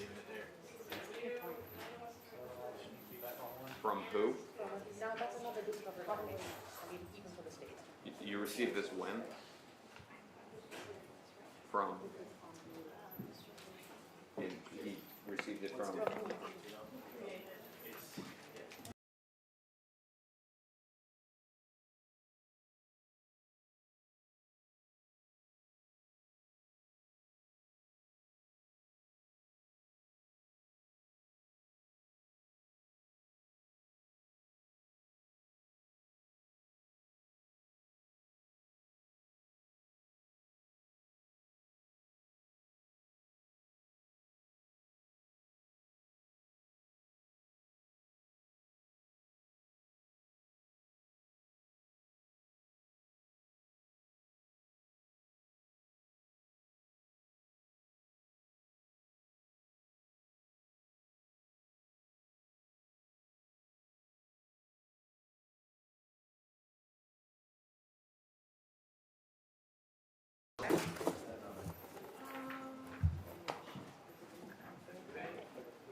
I love that everybody's listening right now.